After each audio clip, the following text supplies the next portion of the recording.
ನಮಸ್ಕಾರ, ನೀವು ನೋಡ್ತಾ ಇದ್ದೀರಾ ಏಷ್ಯಾನೆಟ್ ಸುವರ್ಣ ನ್ಯೂಸ್. ನಾನು ಭಾವನಾ ನಾಗಯ್ಯ. ಟ್ಯಾಕ್ಸ್ ಫೈಟ್ ವಿಶೇಷ ಚರ್ಚಾ ಕಾರ್ಯಕ್ರಮಕ್ಕೆ ಸ್ವಾಗತ. ಲೋಕಸಭೆ ಚುನಾವಣೆಗೆ ಇನ್ನೇನು ಕೆಲವೇ ದಿನಗಳು ಬಾಕಿ ಇರೋ ಸಂದರ್ಭದಲ್ಲಿ ಟ್ಯಾಕ್ಸ್ ಫೈಟ್ ಶುರು ಮಾಡಿದೆ ರಾಜ್ಯ ಸರ್ಕಾರ. ಕೇಂದ್ರ ಸರ್ಕಾರದ ವಿರುದ್ಧ ಮಲತಾಯಿ ಧೋರಣೆ ತೋರ್ತಾ ಇದ್ದೀರಾ, ನೀವು ನಮಗೆ ಸರಿಯಾಗಿ ಅನುದಾನ ಕೊಡ್ತಾ ಇಲ್ಲ, ತೆರಿಗೆ ಹಣ ವಾಪಸ್ ಕೊಡ್ತಾ ಇಲ್ಲ, ಇದರಿಂದ ನಮ್ಮ ರಾಜ್ಯದ ಅಭಿವೃದ್ಧಿ ಕುಂಠಿತವಾಗ್ತಾ ಇದೆ. ನೀವು ಯಾವ ಯಾವ ರಾಜ್ಯಗಳಲ್ಲಿ ಬಿಜೆಪಿ ಸರ್ಕಾರ ಆಡಳಿತದಲ್ಲಿ ಇಲ್ವೋ ಆ ಎಲ್ಲ ರಾಜ್ಯಗಳಲ್ಲಿ ಅನ್ಯಾಯ ಮಾಡ್ತಾ ಇದ್ದೀರಾ ಅಂತ ಹೇಳಿ ಕೇಂದ್ರದ ವಿರುದ್ಧ ದೆಹಲಿಯಲ್ಲಿ ನಿಂತು ಪ್ರೊಟೆಸ್ಟ್ ಮಾಡೋದಕ್ಕೆ ಸರ್ವಸನ್ನದ್ಧರಾಗಿದ್ದಾರೆ. 10:30 ಸುಮಾರಿಗೆ ಪ್ರತಿಭಟನೆ ಆರಂಭ ಆಗುತ್ತೆ. ಈಗಾಗಲೇ ಸಿಎಂ, ಡಿಸಿಎಂ, ಸಚಿವರು, ಶಾಸಕರು ಎಲ್ಲರೂ ದೆಹಲಿಯಲ್ಲಿ ರೆಡಿಯಾಗಿ ನಿಂತಿದ್ದಾರೆ. ಕಪ್ಪು ಬಟ್ಟೆ ಹಾಕೊಂಡು ನಾವು ಪ್ರತಿಭಟನೆ ಮಾಡ್ತೀವಿ ಅಂತ ರೆಡಿಯಾಗಿದ್ದಾರೆ. ಹಾಗಾದ್ರೆ ಏನಿದು ಟ್ಯಾಕ್ಸ್ ವಾರ್? ನಿಜವಾಗಿಯೂ ಕೇಂದ್ರ ಸರ್ಕಾರದಿಂದ ರಾಜ್ಯ ಸರ್ಕಾರಕ್ಕೆ ಅನ್ಯಾಯ ಆಗಿದೆಯಾ, ಅಥವಾ ಬಿಜೆಪಿ ಹೇಳ್ತಾ ಇರೋ ಹಾಗೆ ಯುಪಿಎ ಸರ್ಕಾರಕ್ಕಿಂತ ಹೆಚ್ಚಾಗಿ ಮೋದಿ ಸರ್ಕಾರದಲ್ಲಿ ಅನುದಾನಗಳನ್ನ ನೀಡಲಾಗಿದೆಯಾ? ರಿಯಾಲಿಟಿ ಏನು? ಇದರ ಬಗ್ಗೆ ಚರ್ಚೆನ ಆರಂಭಿಸ್ತಾ ಇದ್ದೀವಿ. ಮತ್ತೊಮ್ಮೆ ಕಾರ್ಯಕ್ರಮಕ್ಕೆ ಸ್ವಾಗತ. ಕೇಂದ್ರ ಸರ್ಕಾರದ ವಿರುದ್ಧ ಕಾಂಗ್ರೆಸ್ನಿಂದ ತೆರಿಗೆ ಯುದ್ಧ ಸಾರಿದ್ದಾರೆ. ರಾಷ್ಟ್ರ ರಾಜಧಾನಿಯಲ್ಲಿ ಇವತ್ತು ರಾಜ್ಯ ಕಾಂಗ್ರೆಸ್ ಶಕ್ತಿ ಪ್ರದರ್ಶನಕ್ಕೆ ಮುಂದಾಗಿದೆ. ದೆಹಲಿಯಲ್ಲೇ ಮೋದಿ ಸರ್ಕಾರದ ವಿರುದ್ಧ ಕಾಂಗ್ರೆಸ್ ರಣಾರ್ಭಟಕ್ಕೆ ರೆಡಿಯಾಗಿದೆ. ನನ್ನ ತೆರಿಗೆ ನನ್ನ ಹಕ್ಕು ಘೋಷಣೆ ಅಡಿಯಲ್ಲಿ ಕಾಂಗ್ರೆಸ್ ಸಂಗ್ರಾಮ ಮೊಳಗಿಸ್ತಾ ಇದೆ. ಸಿಎಂ, ಡಿಸಿಎಂ, ಸಚಿವರು, ಶಾಸಕರು ಈ ಪ್ರತಿಭಟನೆಯಲ್ಲಿ ಭಾಗಿಯಾಗೋದಕ್ಕೆ ರೆಡಿಯಾಗಿದ್ದಾರೆ.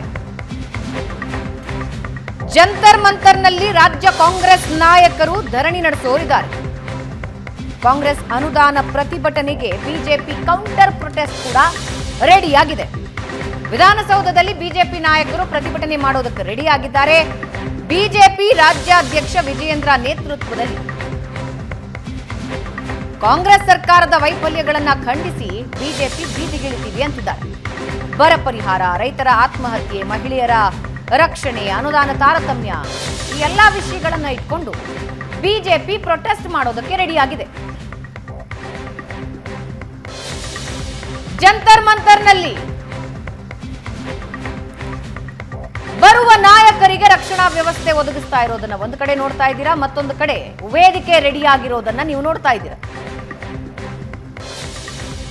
ನನ್ನ ತೆರಿಗೆ ನನ್ನ ಹಕ್ಕು ಸಚಿವರಾದಿಯಾಗಿ ಈಗಾಗಲೇ ಜಂತರ್ ಮಂತರ್ಗೆ ಬಂದಿರೋದನ್ನ ನೀವು ನೋಡ್ತಾ ಇದ್ದೀರಾ. ಲೈವ್ ವಿಜುವಲ್ಸ್ ನೋಡ್ತಾ ಇದ್ದೀರಾ. ಪ್ರಿಯಾಂಕ್ ಖರ್ಗೆ ಇದ್ದಾರೆ. ಮತ್ತೊಂದು ಕಡೆ ಬಂದಿರುವ ನಾಯಕರಿಗೆ ರಕ್ಷಣೆ ಒದಗಿಸುವುದಕ್ಕೆ ಭದ್ರತೆ ವ್ಯವಸ್ಥೆ ಮಾಡಿದ್ದಾರೆ.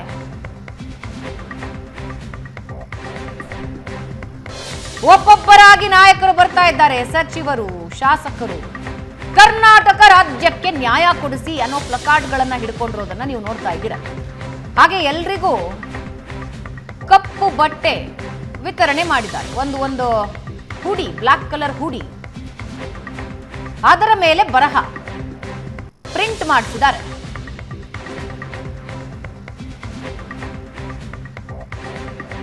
ನಮ್ಮ ತೆರಿಗೆ ನಮ್ಮ ಹಕ್ಕು.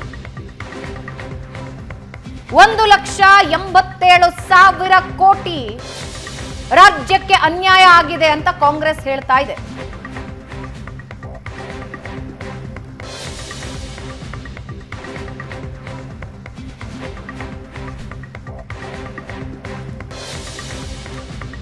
ಪ್ರಿಯಾಂಕ್ ಖರ್ಗೆ ಆದಿಯಾಗಿ ಸಚಿವರು, ಶಾಸಕರು ಎಲ್ಲರೂ ಬರ್ತಾ ಇದ್ದಾರೆ. ಇದೇ ವೇದಿಕೆಯಲ್ಲಿ ಈಗ ಪ್ರತಿಭಟನೆಯ ಕಹಳೆ ಮೊಳಗತ್ತೆ.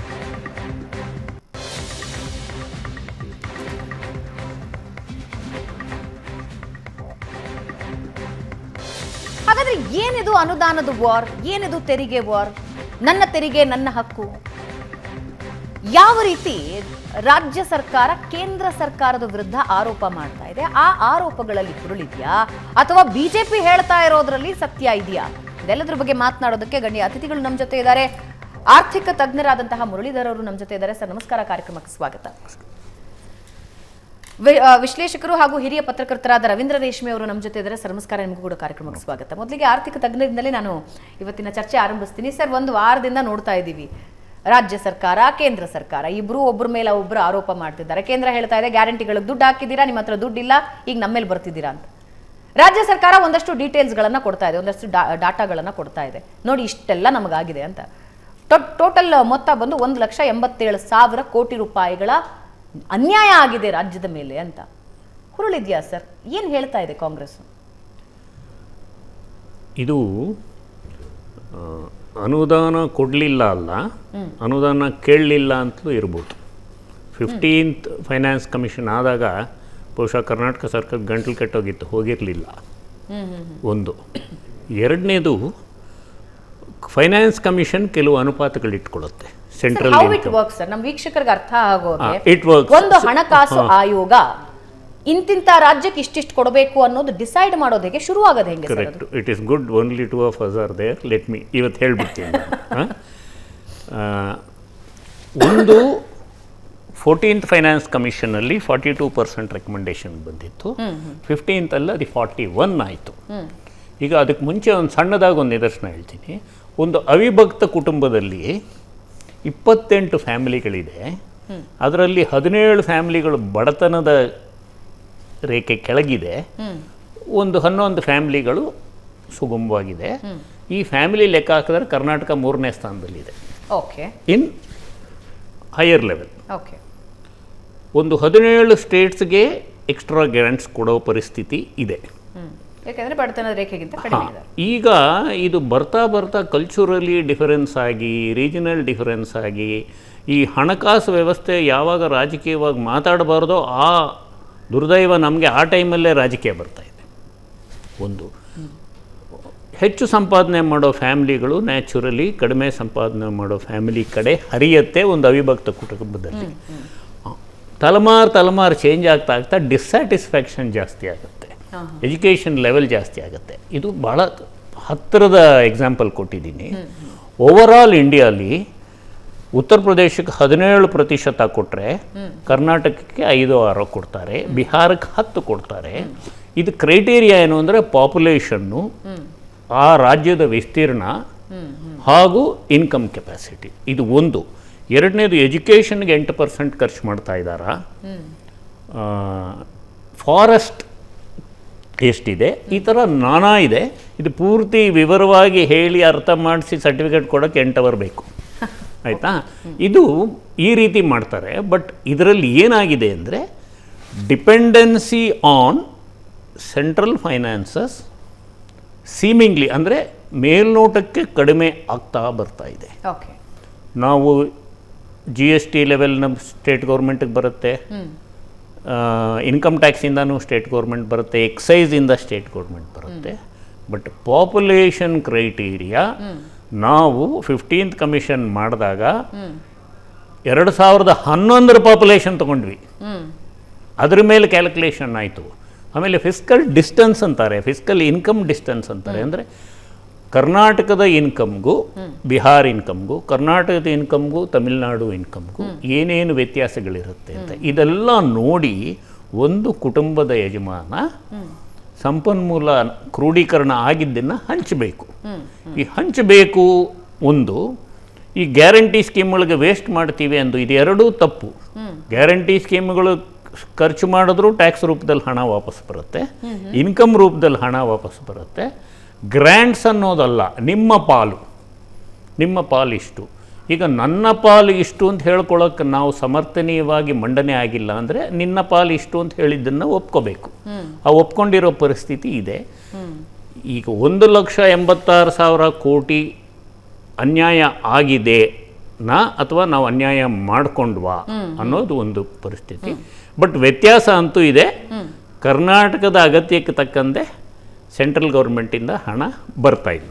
ಓಕೆ, ಏನು ರೀಸನ್ ಸರ್? ಇವಾಗ ಹಂಗಾದ್ರೆ ಸಿದ್ದರಾಮಯ್ಯ ಅವರು ಹೇಳ್ತಾ ಇರೋದು ನಿಜ ಅಂತ ಆಯ್ತು? ಅಲ್ಲ, ಸಿದ್ದರಾಮಯ್ಯ ಹೇಳ್ತಾ ಇರೋರು ಸುಳ್ಳು ಅಂತಲೂ ಹೇಳಲ್ಲ, ನಿಜ ಅಂತಲೂ ಹೇಳಲ್ಲ. ಈ ಫೈನಾನ್ಸ್ ವಿಚಾರದಲ್ಲಿ ಇದು ಇದ್ದೇ ಇರುತ್ತೆ. ಒಂದು ಕಡೆ ಈಗ ನಾನು ಇನ್ನೊಂದು ಮಾತು, ನಾವು ಕರೋನಾನ ಫ್ಯಾಕ್ಟರ್ ಮಾಡಿ ಪಕ್ಕದಲ್ಲಿ ಇಡಬೇಕಲ್ವ, ಕರೋನಾ ಟೈಮ್ದು. ಅದಕ್ಕೆ ಸೆಂಟ್ರಲ್ಗೆ ಅಗತ್ಯ ಇರಲಿಲ್ವ ಹಣ? ಒಂದು. ಆಮೇಲೆ GDP ಮೇಲೆ ಫಿಸ್ಕಲ್ ಡಿಫಿಸಿಟ್ ಇಷ್ಟು ಪರ್ಸೆಂಟ್ಗಿಂತ ಮೇಲಿರಬಾರ್ದು ಅಂತಿದೆ. ಮೇಲಿದೆ, ಈಗ ಸೆಂಟ್ರಲ್ ಗೌರ್ಮೆಂಟಲ್ಲಿ ಮೇಲಿದೆ, ಕರ್ನಾಟಕ ಗೌರ್ಮೆಂಟಲ್ಲಿ ಕಡಿಮೆ ಇದೆ. ಕರ್ನಾಟಕ ಗೌರ್ಮೆಂಟಲ್ಲಿ ಮೊದಲಿಂದ ಕಾರ್ಯಾಂಗ ಚೆನ್ನಾಗಿ ಕೆಲಸ ಮಾಡ್ತಾ ಇದೆ, ಕಡಿಮೆ ಇದೆ. ಆವಾಗ ಎಲ್ಲಿಗೆ ಹಣ ವಿತರಿಸಬೇಕು? ಕಡಿಮೆ ಹೆಚ್ಚು ಪ್ರಶ್ನೆ ಅಲ್ಲ, ಸರಿಯಾದ ಸಮರ್ಥನೆಯಾದ ವಿಧದಲ್ಲಿ ಮಂಡಿಸಿ ನಾವು ಹಣನ ಇಷ್ಟು ಅಗತ್ಯ ಇದೆ ಅಂತ ಮಂಡಿಸಿದ್ವಿ. ಎಲ್ಲರೂ ಮಂಡಿಸ್ತಾರೆ. ಯಾರು ಭವನವರು ಕಡಿಮೆ ಮಂಡಿಸ್ತಾರೆ?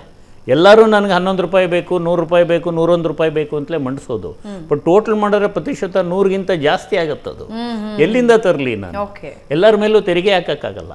ಬಟ್ ಇದರಲ್ಲಿ ನ್ಯಾಯ ಅನ್ಯಾಯ ಆಗಿದೆಯಾ ಅನ್ನೋದು ಕಾರ್ಯಾಂಗದಲ್ಲಿ ನಿರೂಪಿಸ್ಬೇಕೇ ಹೊರತು ಬೇರೆ ನಾವು ಪಬ್ಲಿಕ್ ಮೈಂಡ್ನ ಚೇಂಜ್ ಮಾಡೋದಕ್ಕೆ ಅದೆಲ್ಲ ಸಾಧ್ಯ ಆಗಲ್ಲ. ಅಕ್ಕಿ ಫ್ರೀ ಬರುತ್ತೆ, ಡೈರೆಕ್ಟ್ ಗ್ರ್ಯಾಂಟ್ಸ್ ಆಗಿದೆ, ಡೈರೆಕ್ಟ್ ಮನಿ ಟ್ರಾನ್ಸ್ಫರ್ ಆಗಿದೆ, ಅದೆಲ್ಲ ಎಫೆಕ್ಟ್ ಆಗುತ್ತೆ ಡೈವಲ್ಷನ್ನಲ್ಲಿ. ನಾವು 1,50,000 ಇಷ್ಟು ಶಾರ್ಟೇಜ್ ಇದೆ ಅಂದರೆ ಅವ್ರು ಇಷ್ಟು ಶಾರ್ಟೇಜ್ ಇಲ್ಲ ಅಂತ ಫಿಗರ್ಸ್ ಎರಡೂ ಸಮರ್ಥನೀಯವಾಗಿ ಕೊಡ್ಬೋದು. Finance is such matter where you have to put forth your requirement plus your income capacity, plus what are you spending, what is the social benefit you are getting out of it, how it is getting converted into money is the final importance. Right. ಈಗ ಕಾಂಗ್ರೆಸ್ ವಕ್ತಾರರಾದ ನಿಕೇತ್ ರಾಜ್ ಮೌರ್ಯ ನಮಗೆ ಲೈವ್ನಲ್ಲಿ join ಆಗ್ತಾ ಇದ್ದಾರೆ. ನಿಕೇತ್, ಕಾರ್ಯಕ್ರಮಕ್ಕೆ ಸ್ವಾಗತ ನಿಮಗೆ. ಇನ್ನೇನು ಕೆಲವೇ ದಿನಗಳು ಬಾಕಿ ಇದೆ ಲೋಕಸಭೆಗೆ ಅನ್ನುವಾಗ ಕಾಂಗ್ರೆಸ್ನ ಕೈಗೆ ಒಂದು ಅತಿ ದೊಡ್ಡ ಅಸ್ತ್ರ, ಪ್ರಾದೇಶಿಕ ಅಸ್ತ್ರ ಸಿಕ್ತು ಅಂತ ಅನ್ನಿಸ್ತಿದೆ. ಪ್ರಾದೇಶಿಕ ಅಸ್ತ್ರ ಅನ್ನೋದಕ್ಕಿಂತಲೂ ಕೂಡ ಇಲ್ಲಿ ಯಾವುದು ಚುನಾವಣೆ ಮತ್ತೊಂದು ಅಂತಲ್ಲ.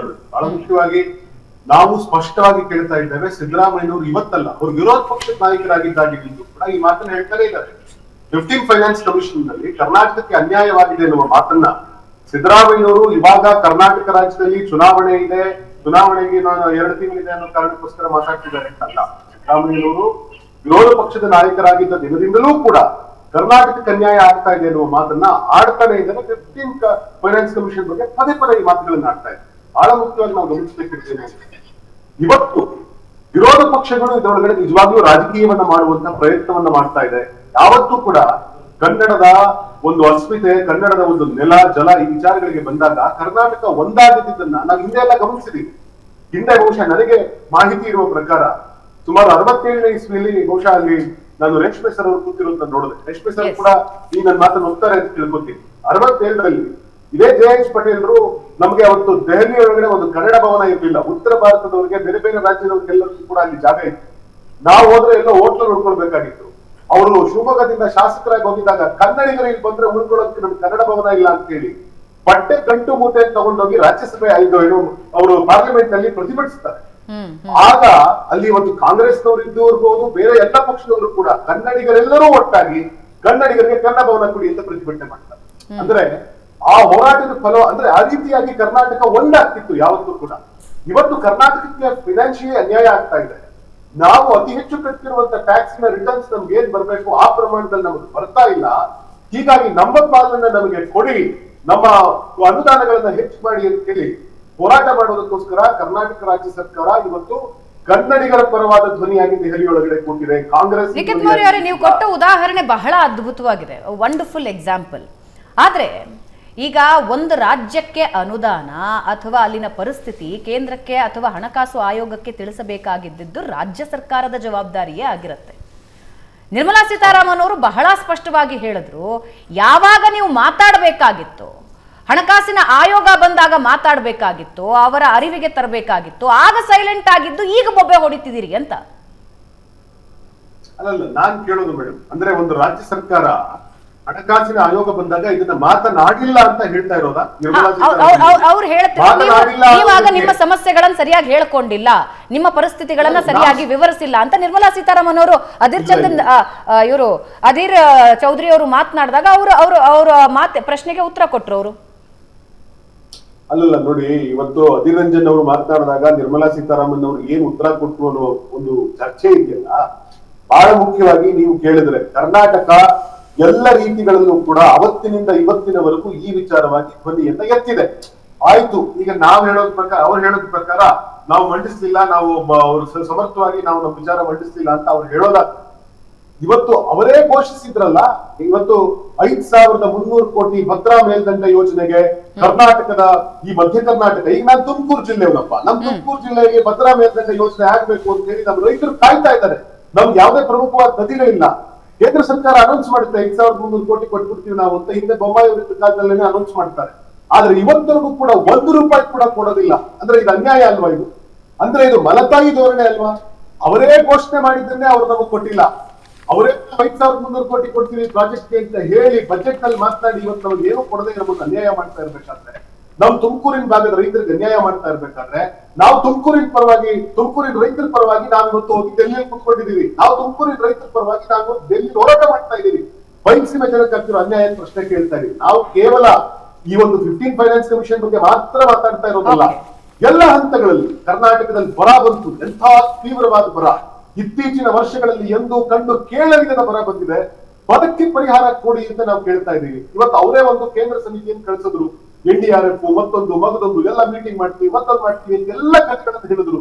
ಕರ್ನಾಟಕಕ್ಕೆ ಬಂದು ಬರ ಪರಿಹಾರದ ಅಧ್ಯಯನವನ್ನು ಮಾಡ್ಕೊಂಡು ಹೋದಂತ ಅವರದೇ ಸಂಸ್ಥೆ ಕೊಟ್ಟಂತ ಇದರ ಮೇಲೆ ನಂಬಿಕೆ ಇಲ್ಲದೆ ನಾವು 17,000 ಕೋಟಿ 18,000 ಕೋಟಿ ಆದ್ರೂ ಪರಿಹಾರ ಕೊಡಿ ಅಂತ ನಾವು ಕೇಳಿದ್ರೆ, ಬಿಜೆಪಿ ಅವರು ಮತ್ತೆ ನಾವು ಸರ್ತಿ ಬರ ಪರಿಹಾರ ಅಧ್ಯಯನ ಮಾಡ್ತೀವಿ ಅಂತ ಹೇಳಿ ಹಳ್ಳಿಗೂ ಹೋಗಿ ಶೋ ಕೊಟ್ಟು ರಾಜಕಾರಣ ಮಾಡಿದ್ರು. ಓಕೆ, ವಾಪಸ್ ಬರ್ತೀನಿ, ಒಂದು ಚಿಕ್ಕ ಬ್ರೇಕ್ ತಗೊಂಡು ವಾಪಸ್ ಬರ್ತೀನಿ. ರವೀಂದ್ರ ರೇಷ್ಮೆ ಅವ್ರನ್ನ ಮಾತನಾಡಿಸ್ತೀನಿ. ಬಿಜೆಪಿ ಸ್ವತಃ ಒಂದು ಕಾಂಗ್ರೆಸ್ಗೆ ಅಸ್ತ್ರ ಕೊಡ್ತಾ, ಇದರ ಜೊತೆಗೆ ಯಾವ ಭಾಗದಲ್ಲಿ ಬಿಜೆಪಿ ವೀಕ್ ಇದೆಯೋ ಆ ಭಾಗದಲ್ಲಿ ಮುಂದಿನ ನರೇಟಿವ್ ಕ್ರಿಯೇಟ್ ಮಾಡೋದಕ್ಕೆ ಒಂದು ಸ್ಟೇಜ್ ರೆಡಿ ಆಯ್ತಾ ಕಾಂಗ್ರೆಸ್ಗೆ. ಬಿಜೆಪಿ ವಕ್ತಾರರಾದ ಸುರಭಿ ಹೊದಿಗೆರೆ ಅವರು ನಮ್ಮನ್ನ ಜಾಯ್ನ್ ಆಗಿದ್ದಾರೆ. ಸುರಭಿ ಅವರೇ ನಮಸ್ಕಾರ, ಕಾರ್ಯಕ್ರಮಕ್ಕೆ ಸ್ವಾಗತ. ರವೀಂದ್ರ ರೇಷ್ಮೆ ಅವರೇ, ಎಲೆಕ್ಷನ್ ಮುಂದೆ ಇದೆ, ನೀವು ರಾಜಕೀಯ ಪತ್ರಕರ್ತರು ಹಾಗೆ ವಿಶ್ಲೇಷಕರಾಗಿರೋದ್ರಿಂದ ನಾನು ಮುರಳಿ ಅವ್ರನ್ನ ಕೇಳಿದ ಪ್ರಶ್ನೆ ನಿಮ್ಮನ್ನು ಕೇಳೋದಿಲ್ಲ. ಆದರೆ ಒಂದು ನರೇಟಿವ್ ಸಿಗ್ತಾ ಸರ್, ದಕ್ಷಿಣ ಭಾರತದ ಯಾವ ರಾಜ್ಯಗಳ ಮೇಲೆ ಬಿಜೆಪಿ ತನ್ನ ಪ್ರಾಬಲ್ಯ ಈ ಬಾರಿಯ ಎಲೆಕ್ಷನ್ ಅಲ್ಲಿ ಸ್ಥಾಪಿಸಬೇಕು ಅಂತ ಕಾಯ್ತಾ ಇದೆಯೋ ಅದಕ್ಕೊಂದು ನರೇಟಿವ್ ಸಿಗ್ತಾ ಅದರ ಅಗೇನ್ಸ್ಟ್ ಕೆಲಸ ಮಾಡೋದಕ್ಕೆ? ನೋಡ್ರಿ, 1999ರಿಂದ ಕರ್ನಾಟಕದಲ್ಲಿ ಏನಾಗ್ತಾ ಇದೆ ಅಂತಂದರೆ, ಇಲ್ಲಿ ಯಾವ್ದು ರೂಲಿಂಗ್ ಪಾರ್ಟಿ ಇರುತ್ತೋ ಕೇಂದ್ರದಲ್ಲಿ ಅಪೋಸಿಷನ್ ಪಾರ್ಟಿ ಆಗಿರುತ್ತೆ. ಇಲ್ಲಿ ಅಪೋಸಿಷನ್ ಪಾರ್ಟಿ ಯಾವ್ದಿರುತ್ತೋ ಅಲ್ಲಿ ಕೇಂದ್ರದಲ್ಲಿ ರೂಲಿಂಗ್ ಪಾರ್ಟಿ ಆಗಿರುತ್ತೆ. ಈ 2006 ನಂತರ ಇಲ್ಲಿ BJP ಮೊದಲು ಕೋಯಲಿಷನ್ ಗೌರ್ಮೆಂಟ್, ಆಮೇಲೆ ಸ್ವತಂತ್ರ ಸರ್ಕಾರ ಬಂದಾಗ UPA ಸರ್ಕಾರ ಇತ್ತು. ಸಿದ್ದರಾಮಯ್ಯನವ್ರು ಬಂದು 1 ವರ್ಷಕ್ಕೇ ಮೋದಿ ಸರ್ಕಾರ ಶುರುವಾಗ್ಬಿಡುತ್ತೆ, 10 ವರ್ಷದಿಂದ. ಸೊ ಸಿದ್ದರಾಮಯ್ಯನವರ ಮೊದಲ 5 ವರ್ಷ ಕೋಯಲಿಷನ್ ಗೌರ್ಮೆಂಟ್, 1.5 ವರ್ಷ ಮೋದಿ ಗೌರ್ಮೆಂಟ್. ಅದಾದ್ಮೇಲೆ 3 ವರ್ಷ ಅವ್ರದೇ ಸರ್ಕಾರ ಇತ್ತು. ಫಾರ್ ಫಸ್ಟ್ ಟೈಮು ಇಲ್ಲೂ BJP ಸರ್ಕಾರ, ಅಲ್ಲೂ BJP ಸರ್ಕಾರ ಇತ್ತು. ಇಲ್ಲಿ ನಾವು 136 ಸೀಟ್ಗಳು ಸುಭದ್ರ ಬಹುಮತ ಕೊಟ್ಟು ಇವ್ರ ಅಧಿಕಾರಕ್ಕೆ ತಂದಿದ್ದು ಯಾತಕ್ಕೆ? ಸರ್ಕಾರ ನಡೆಸಲಿಕ್ಕೋ ಅಥವಾ ಪ್ರತಿಭಟನೆ ಮಾಡಲಿಕ್ಕೋ? ಯಾವುದು ಕರ್ನಾಟಕ ರಕ್ಷಣಾ ವೇದಿಕೆಯವ್ರ ಥರ ಮುಖ್ಯಮಂತ್ರಿ, ಮಂತ್ರಿಗಳು, MLAಗಳು, MLCಗಳು ಹೋಗ್ಬಿಟ್ಟು ಅಲ್ಲಿ ಜೆಂಡಾ ಹಾಕ್ಬಿಟ್ಟು ಪ್ರತಿಭಟನೆ ಮಾಡ್ತೀವಿ. ಇಲ್ಲಿ ನೋಡಿ, ಮೋದಿ ಬಂದಾಗ ಅನೇಕ ವರ್ಷಗಳ ನಂತರ ಒಂದು ರಾಜ್ಯದ ಮುಖ್ಯಮಂತ್ರಿಯಾಗಿ ಸುದೀರ್ಘ ಕಾಲ ಕೆಲಸ ಮಾಡಿ ಬೇರು ಮಟ್ಟದ ಅನುಭವ ಪಡೆದಿರೋ ವ್ಯಕ್ತಿ ಪ್ರಧಾನಮಂತ್ರಿಯಾಗಿ 10 ವರ್ಷ ಆಗಲೇ ಕಳೆದಿದ್ದಾರೆ. ಇದಕ್ಕಿಂತ ಮುಂಚೆ ಇದ್ರು Morarji Desai prime minister, but ಭಾಳ ಗ್ಯಾಪ್. ಅವ್ರು ಮುಖ್ಯಮಂತ್ರಿ ಆಗಿದ್ದ ಅವಧಿ ಭಾಳ ಕಡಿಮೆ. ಬಾಂಬೆ, ಹಳೆ ಮುಂಬೈ ಪ್ರಾಂತ್ಯಕ್ಕೆ ಅವರು ಮುಖ್ಯಮಂತ್ರಿ ಆಗಿದ್ರು. ಪ್ರಧಾನಮಂತ್ರಿ ಆಗಿದ್ದು ಕೂಡ ಬರೀ 1.5 ವರ್ಷ ಅಸ್ಥಿರತೆ ಇತ್ತು. ಅವ್ರನ್ನ ಬಿಟ್ಟರೆ ನರಸಿಂಹರಾವ್ ಶಾರ್ಟ್ ಟರ್ಮ್ ಆಂಧ್ರ ಪ್ರದೇಶದ ಮುಖ್ಯಮಂತ್ರಿ ಆಗಿದ್ರು. ಆಮೇಲೆ ಇಲ್ಲಿ ಉಳಿದಂತೆ ಜವಾಹರ್ಲಾಲ್ ನೆಹರು ಅವರು ಮಂತ್ರಿ ಏನೂ ಆಗಿರಲಿಲ್ಲ, ನೇರವಾಗಿ ಪ್ರಧಾನಮಂತ್ರಿ ಆದರು. ಇವರು ಇಂದಿರಾ ಗಾಂಧಿ ಅವರು ಕೂಡ ಒಂದು ಶಾರ್ಟ್ ಟರ್ಮ್ ವಾರ್ತಾ ಸಚಿವರಾಗಿದ್ದವರು ಪ್ರಧಾನಮಂತ್ರಿ ಆಗಿಬಿಟ್ರು. ಪ್ರಾದೇಶಿಕ ಮಟ್ಟದ ಅಥವಾ ಒಂದು ರಾಜ್ಯ ಸರ್ಕಾರದ ಎಲ್ಲ ತೊಳಲಾಟಗಳು, ಆರ್ಥಿಕ ಸಮಸ್ಯೆಗಳು, ಅಭಿವೃದ್ಧಿ ಸವಾಲುಗಳು, ಅದು ಎಲ್ಲರ ಅನುಭವ ಪಡೆದಿರೋ ವ್ಯಕ್ತಿ ಪ್ರಧಾನಮಂತ್ರಿಯಾಗಿ 10 ವರ್ಷ ಆಗ್ತಾ ಬಂತು. ಅದರಿಂದ ಅವರು ಮೊದಲನೇ ಲೋಕಸಭೆಯಲ್ಲಿ ಏನು ಹೇಳಿದರು? ನಾನೊಬ್ಬ ಮುಖ್ಯಮಂತ್ರಿಯಾಗಿ ಅನುಭವ ಪಡ್ಕೊಂಡು ಬಂದಿರೋದ್ರಿಂದ ನಾನು ಇವತ್ತು ಎಲ್ಲ ರಾಜ್ಯ ಸರ್ಕಾರಗಳಿಂದ ಕೋಆಪರೇಟಿವ್ ಫೆಡರಲಿಸಮ್ನ ನಾನು ನಿರೀಕ್ಷಿಸ್ತೇನೆ. ಸಹಕಾರಿ ಒಕ್ಕೂಟ ರಾಜ್ಯ ತತ್ವದ ಅನುಸಾರವಾಗಿ ನಾವು ಕೆಲಸ ಮಾಡಬೇಕು. ಬರೀ ಕೋಆಪರೇಟಿವ್ ಫೆಡರಲಿಸಮ್ ಅಲ್ಲ, ಕೋಆಪರೇಟಿವ್ ಕಾಂಪಿಟೇಟಿವ್ ಫೆಡರಲಿಸಮ್. ರಾಜ್ಯ ಸರ್ಕಾರಗಳ ನಡುವೆ ಪರಸ್ಪರ ಸ್ಪರ್ಧೆ ಇರಬೇಕು ಅಭಿವೃದ್ಧಿ ಮತ್ತು ಪ್ರಗತಿ ವಿಚಾರದಲ್ಲಿ. ರಾಜ್ಯ ಸರ್ಕಾರ ಮತ್ತು ಕೇಂದ್ರ ಸರ್ಕಾರ ನಡುವೆ ಒಂದು ಪೈಪೋಟಿ, ಆರೋಗ್ಯದಾಯಕವಾದ ಪೈಪೋಟಿ ಇರಬೇಕು ಅಂತ ಹೇಳಿದ್ರು. ಅಷ್ಟೇ ಅಲ್ಲ, ರಾಷ್ಟ್ರೀಯ ಯೋಜನಾ ಆಯೋಗದ ಸ್ವರೂಪವನ್ನು ಬದಲಿಸಿದ್ರು, ನೀತಿ ಆಯೋಗ ಅಂತಂದ್ರು. ಆ ನೀತಿ ಆಯೋಗದ ವರಿಷ್ಠ ಮಂಡಳಿಯಲ್ಲಿ ಯಾರು ಸದಸ್ಯರುಗಳು? ಎಲ್ಲ ರಾಜ್ಯಗಳ ಮುಖ್ಯಮಂತ್ರಿಗಳು ಸದಸ್ಯರುಗಳು. ಕಾಲಕ್ಕೆ ಅದರ ಸಭೆ ನಡೀತಾ ಇತ್ತು. ಅದಾದಮೇಲೆ GST ತಂದರು. GST ತಂದ ಕೂಡ ಎಕ್ಸಿಕ್ಯೂಟಿವ್ ಕೌನ್ಸಿಲ್ ಆಫ್ GSTಗೆ ಯಾರು ಸದಸ್ಯರುಗಳು? ಎಲ್ಲ ರಾಜ್ಯಗಳ ಆರ್ಥಿಕ ಸಚಿವರು. ಅದರ ಅಧ್ಯಕ್ಷತೆ ಕೂಡ ರೊಟೇಷನ್ ಮೇಲೆ ಬದಲಾಗ್ತಾ ಇರುತ್ತೆ. ನಮ್ಮ ಸಿದ್ದರಾಮಯ್ಯನವರು ಇದಕ್ಕೆ ನೀತಿ ಆಯೋಗ ಸಭೆಗೆ ಬಹಿಷ್ಕಾರ ಹಾಕ್ತಾರೆ, ಬಾಯ್ಕಾಟ್ ಮಾಡ್ತಾರೆ, ಪುರ್ಸತಿಲ್ಲ ಅಂತ ಹೇಳ್ತಾರೆ. GST ಕೌನ್ಸಿಲ್ಗೆ ತಾವು ಹೋಗಲ್ಲ, ಯಾರು ಬೇರೆ ರಾಯಭಾರಿನ ಕಳಿಸ್ತಾರೆ. ಯಾಕಂದ್ರೆ ನಾನು ಮುಖ್ಯಮಂತ್ರಿ ಆಗಿರೋನು, ಅಲ್ಲಿ ಆರ್ಥಿಕ ಸಚಿವ ಜೊತೆಗೆ ಸಮಾನವಾಗಿ ಕೂತ್ಕೊಳ್ಳೋದು ಹೆಂಗೆ ಅಂತ ಅವ್ರಿಗೆ ಅವರ ಮನೋಭೂಮಿಕೆ ಯಾವ ರೀತಿ ವರ್ಕ್ ಆಗ್ತಿಲ್ಲ ಗೊತ್ತಾಗ್ತಾ ಇಲ್ಲ. ಹಿಂದಿನ ಅವಧಿಯಲ್ಲಿ ಕೂಡ ಅಷ್ಟೇ GST ಕೌನ್ಸಿಲ್ ಬಂದಾಗಿಂದನೂ ಕೃಷ್ಣ ಬೈರೇಗೌಡರನ್ನ ಕಳಿಸ್ತಾ ಇದ್ರು. ಈಗಲೂ ಮತ್ತೆ ಕೃಷ್ಣ ಬೈರೇಗೌಡರನ್ನ ರಾಯಭಾರಿಯಾಗಿ ಕಳಿಸ್ತಾರೆ. ಸ್ವತಃ ಮುಖ್ಯಮಂತ್ರಿನೇ ಹೋಗಿ ಒಂದು ವೈಧಾನಿಕ ವೇದಿಕೆ ಇದ್ದಾಗ ಅಲ್ಲಿ ಈ ವಿಷಯಗಳನ್ನ ಚರ್ಚೆ ಮಾಡ್ಬೋದಾಗಿತ್ತು. ಆಮೇಲೆ ರಾಷ್ಟ್ರದ ಮೊದಲ ಪ್ರಧಾನಮಂತ್ರಿ 17 ವರ್ಷ ಜವಾಹರ್ಲಾಲ್ ನೆಹರು. ಅವರು ಉತ್ತರ ಪ್ರದೇಶದಲ್ಲಿ ಉತ್ತರ ಭಾರತದವರು. ಇಂದಿರಾ ಗಾಂಧಿ ಅವರು ಕೂಡ ಉತ್ತರ ಭಾರತದವರು.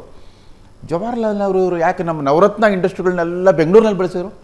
ನಮ್ಮ ಉತ್ತರ ಪ್ರದೇಶ ಕಾನ್ಸ್ಟಿಟ್ಯೂನ್ಸಿಗೆ ಅಲ್ಲೇ HAL, HMT, BEL, ITI ಎಲ್ಲ ಅಲ್ಲೇ ಮಾಡ್ಬೋದಾಗಿತ್ತಲ್ಲ. ಅವರೆಲ್ಲ ಸ್ವಾತಂತ್ರ್ಯ ಸಂಗ್ರಾಮದಿಂದ ಅವರು ಆ ಮೂಸೆಯಲ್ಲಿ ಎದ್ದು ಬಂದ ಮಹಾನ್ ಮೇಧಾವಿಗಳಾಗಿದ್ದರು. ಜವಾಹರ್ಲಾಲ್ ನೆಹರು ಆಗಲಿ ಅವ್ರ ಸಮಕಾಲೀನರೆಲ್ಲರೂ ಕೂಡ ತನ್ನ ಕ್ಷೇತ್ರ, ತನ್ನೂರು, ತನ್ನ ರಾಜ್ಯ ಡೆವಲಪ್ ಮಾಡೋದಲ್ಲ, ಇಡೀ ಭಾರತ ಡೆವಲಪ್ ಆಗಬೇಕಾದ್ರೆ ಎಲ್ಲೆಲ್ಲಿ ಆ ಥರದ ಮೂಲ ಸೌಕರ್ಯ ಇದೆ. ಕರ್ನಾಟಕದಲ್ಲಿ ಮಹಾರಾಜರ ಕಾಲದಲ್ಲಿ ಟಾಟಾ ಇನ್ಸ್ಟಿಟ್ಯೂಟು ಮತ್ತು ಒಂದು ತಂತ್ರಜ್ಞಾನದ ಒಂದು ಇನ್ಫ್ರಾಸ್ಟ್ರಕ್ಚರಲ್ಲಿ ಇದ್ದಿದ್ದರಿಂದ ಎಲ್ಲನೂ ಇಲ್ಲೇ ಮಾಡಿದರು. ಕರ್ನಾಟಕ ಅವಾಗ ನಾವು HMT ಜನತಾ ವಾಚ್ ಪ್ರಧಾನಮಂತ್ರಿಯವರು ಫಸ್ಟ್ ಕಟ್ಕೊಳ್ತಾ ಇದ್ರು. ಆ ಜನತಾ ಅವರು ತೀರ್ಕೊಂಡ್ಮೇಲೆ ಜವಾಹರ್ ಅಂತ ಹೆಸರಿಟ್ಟರು. ಹೆಮ್ಮೆಯಿಂದ ಹಾಕೊಳ್ತಾರೆ. ಉತ್ತರ ಭಾರತದವ್ರು ಹಾಕೊಳ್ತಿದ್ರು, ದಕ್ಷಿಣ ಭಾರತದವ್ರು ಎಲ್ಲರೂ ಹಾಕೊಳ್ತಾ ಇದ್ರು. ಈ ಗುಜರಾತಿಗಳ ಯಜಮಾನಿಕೆ ಭಾಳ ಇಂಟ್ರೆಸ್ಟಿಂಗು. ಸ್ವಾತಂತ್ರ್ಯ ಪೂರ್ವದಲ್ಲಿ ಮೋಹನ್ ದಾಸ್ ಕರಮ್ಚಂದ್ ಗಾಂಧಿ, ಮಹಾತ್ಮ ಗಾಂಧಿಯವರು ಅನಭಿಷಿಕ್ತ ದೊರೆ ಥರ ಇದ್ರು. ಒಂದು 29 ವರ್ಷ ಅವರೇ ಒಂಥರ ಕಿಂಗ್ ಆಫ್ ದಿ ಕಂಟ್ರಿ. ಅದ್ರ ಸ್ವಾತಂತ್ರ್ಯ ಹೋರಾಟ ಅವ್ರ ಕೈಯಲ್ಲಿ ಸರ್ಕಾರ ಇರಲಿಲ್ಲ, ಪದವಿ ಇರಲಿಲ್ಲ, ಆದರೆ ಇಡೀ ರಾಷ್ಟ್ರದ ಮನೋಭೂಮಿಕೆ ಅವ್ರು ನಡೆಸ್ತಾ ಇದ್ರು. ಅದು ಬಿಟ್ಟರೆ ಮೊರಾರ್ಜಿ ದೇಸಾಯಿ ಅವರು ಒಂದು ಶಾರ್ಟ್ ಪೀರಿಯಡ್, ವಲ್ಲಭಾಯ್ ಪಟೇಲ್ ಅವರು ಒಂದು ಸ್ವಲ್ಪ ದಿವಸ ಇದ್ರು ಉಪ ಪ್ರಧಾನಿಯಾಗಿ, ಮೊರಾರ್ಜಿ 1 ವರ್ಷ. ಅದು ಬಿಟ್ಟರೆ ಗುಜರಾತಿಗಳ ಯಜಮಾನಿಕೆ ಬಂದಿರೋದು ಈಗ. ಅವರು ಕೂಡ ಉತ್ತರ ಭಾರತದವರಲ್ಲ, ಒಂದು ಮಧ್ಯಮ ಗಾತ್ರದ ಆದರೆ ಅತ್ಯಂತ ಉದ್ಯಮಶೀಲರು ಜಾಸ್ತಿ ಇರುವಂಥ ರಾಜ್ಯದಿಂದ ಬಂದಿರೋದು. ಹಾಗಾಗಿ ಸಾರ್ವಜನಿಕ ಹಣ ಬಳಕೆಯಲ್ಲಿ ಒಂದು ವಿವೇಚನೆಯನ್ನು ಬಳಸ್ತಾರೆ, ಮುತುವರ್ಜಿ ವಹಿಸ್ತಾರೆ. ಆಮೇಲೆ ಸಿದ್ದರಾಮಯ್ಯನವರು ಆಸ್ ಇಫ್ ಕಳೆದ 10 ವರ್ಷದಿಂದ ಎಲ್ಲ ನಾರ್ಮಲ್ ಆಗಿತ್ತು, ಜಗತ್ತಿನ ಆರ್ಥಿಕ ವ್ಯವಸ್ಥೆ, ರಾಷ್ಟ್ರದ ಆರ್ಥಿಕ ವ್ಯವಸ್ಥೆ ಮಾತಾಡ್ತಾರೆ. ಅವ್ರು ಹೇಳಿದಾಗೆ ಆ 1.5 ವರ್ಷದ ಆ ಪ್ಯಾಂಡಮಿಕ್ ಇತ್ತಲ್ಲ, ಅದು ಪ್ರಪಂಚದ ಯಾವ ರಾಷ್ಟ್ರಪತಿ ಪ್ರಧಾನಮಂತ್ರಿ ಕೂಡ ಎದುರಿಸಿಲ್ಲ. ಅದನ್ನ 3 ವರ್ಷ ಎಲ್ಲ ಆರ್ಥಿಕ ಚಟುವಟಿಕೆ ಸ್ಥಗಿತಗೊಂಡಿತ್ತು, ಎಲ್ಲ ವರಮಾನ ಬಂದಾಗಿತ್ತು. ಅದು ಗೊತ್ತಿದ್ದು ಇವರು ಗ್ಯಾರಂಟಿ ಕಾರ್ಡ್ ಅನೌನ್ಸ್ ಮಾಡುವಾಗ ಐ ಥಿಂಕ್ ಈ ಸುನೀಲ್ ಕನುಗೋಳು ಅನ್ನೋ ಒಬ್ಬರು ಅಡ್ವೈಸರ್ ಬಂದ್ಬಿಟ್ರು. ಇವರು ಅವ್ರು ಫಸ್ಟ್ ಗ್ಯಾರಂಟಿ ಕಾರ್ಡ್ ಹೇಳ್ಕೊಟ್ರು, ಈಗ ಪ್ರತಿಭಟನೆ ಅವರೇ ಹೇಳ್ಕೊಟ್ಬೇಕು. ನಮ್ಮ ರಾಜ್ಯ ಸರ್ಕಾರ ಹೋಗಿ ಪ್ರತಿಭಟಿಸೋದಲ್ಲ, ವೈಧಾನಿಕ ವೇದಿಕೆಯಲ್ಲಿ ಕೂತ್ಕೊಂಡ್ಬಿಟ್ಟು ಅವ್ರ ಜೊತೆಗೆ ಚರ್ಚೆ, ಸಂವಾದ, ಜಗಳ ಮಾಡ್ಬಿಟ್ಟು ಬರಬೇಕಾದ್ರೆ ನಿಖಿತ್ ಮೌರ್ಯ, ನಾನು ಬಿಜೆಪಿ ವಕ್ತಾರ. ಇನ್ನೊಂದು ಕಾಂಗ್ರೆಸ್ನವರು, ಕರ್ನಾಟಕ ಕಾಂಗ್ರೆಸ್ ಇಡೀ ದೇಶಕ್ಕೇನೆ ಸಾಮಾಜಿಕ ಅಸಮಾನತೆ ಅದ್ರ ಬಗ್ಗೆ ಮಾತಾಡ್ತಾ ಇತ್ತು. ಪ್ರಾದೇಶಿಕ ಅಸಮಾನತೆ, ಹಾವನೂರು ವರದಿ ಸಾಮಾಜಿಕ ಅಸಮಾನತೆ ನಿವಾರಣೆಗೆ, ನಂಜುಂಡಪ್ಪ ವರದಿ ಪ್ರಾದೇಶಿಕ ಅಸಮಾನತೆ ನಿವಾರಣೆ ಮಾತಾಡ್ತಿದ್ದವರು.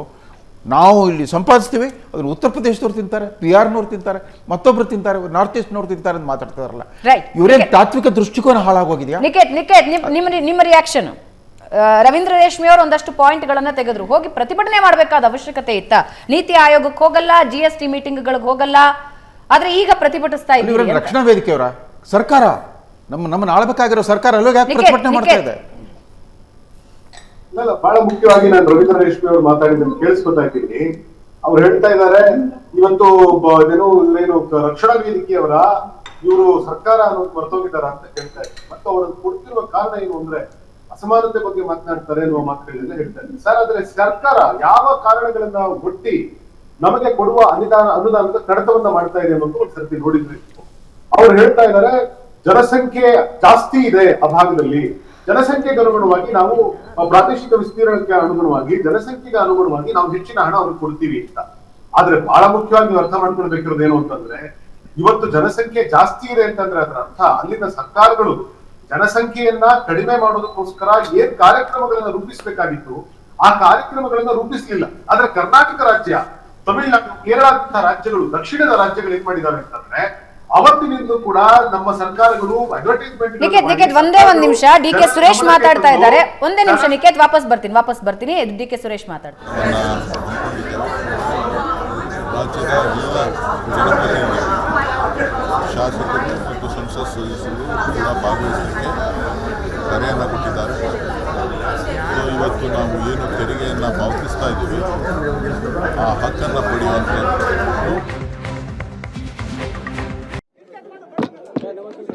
ಜಗಳಾಡ್ಬೇಡ, ಸುಮ್ಮನಿರಪ್ಪ.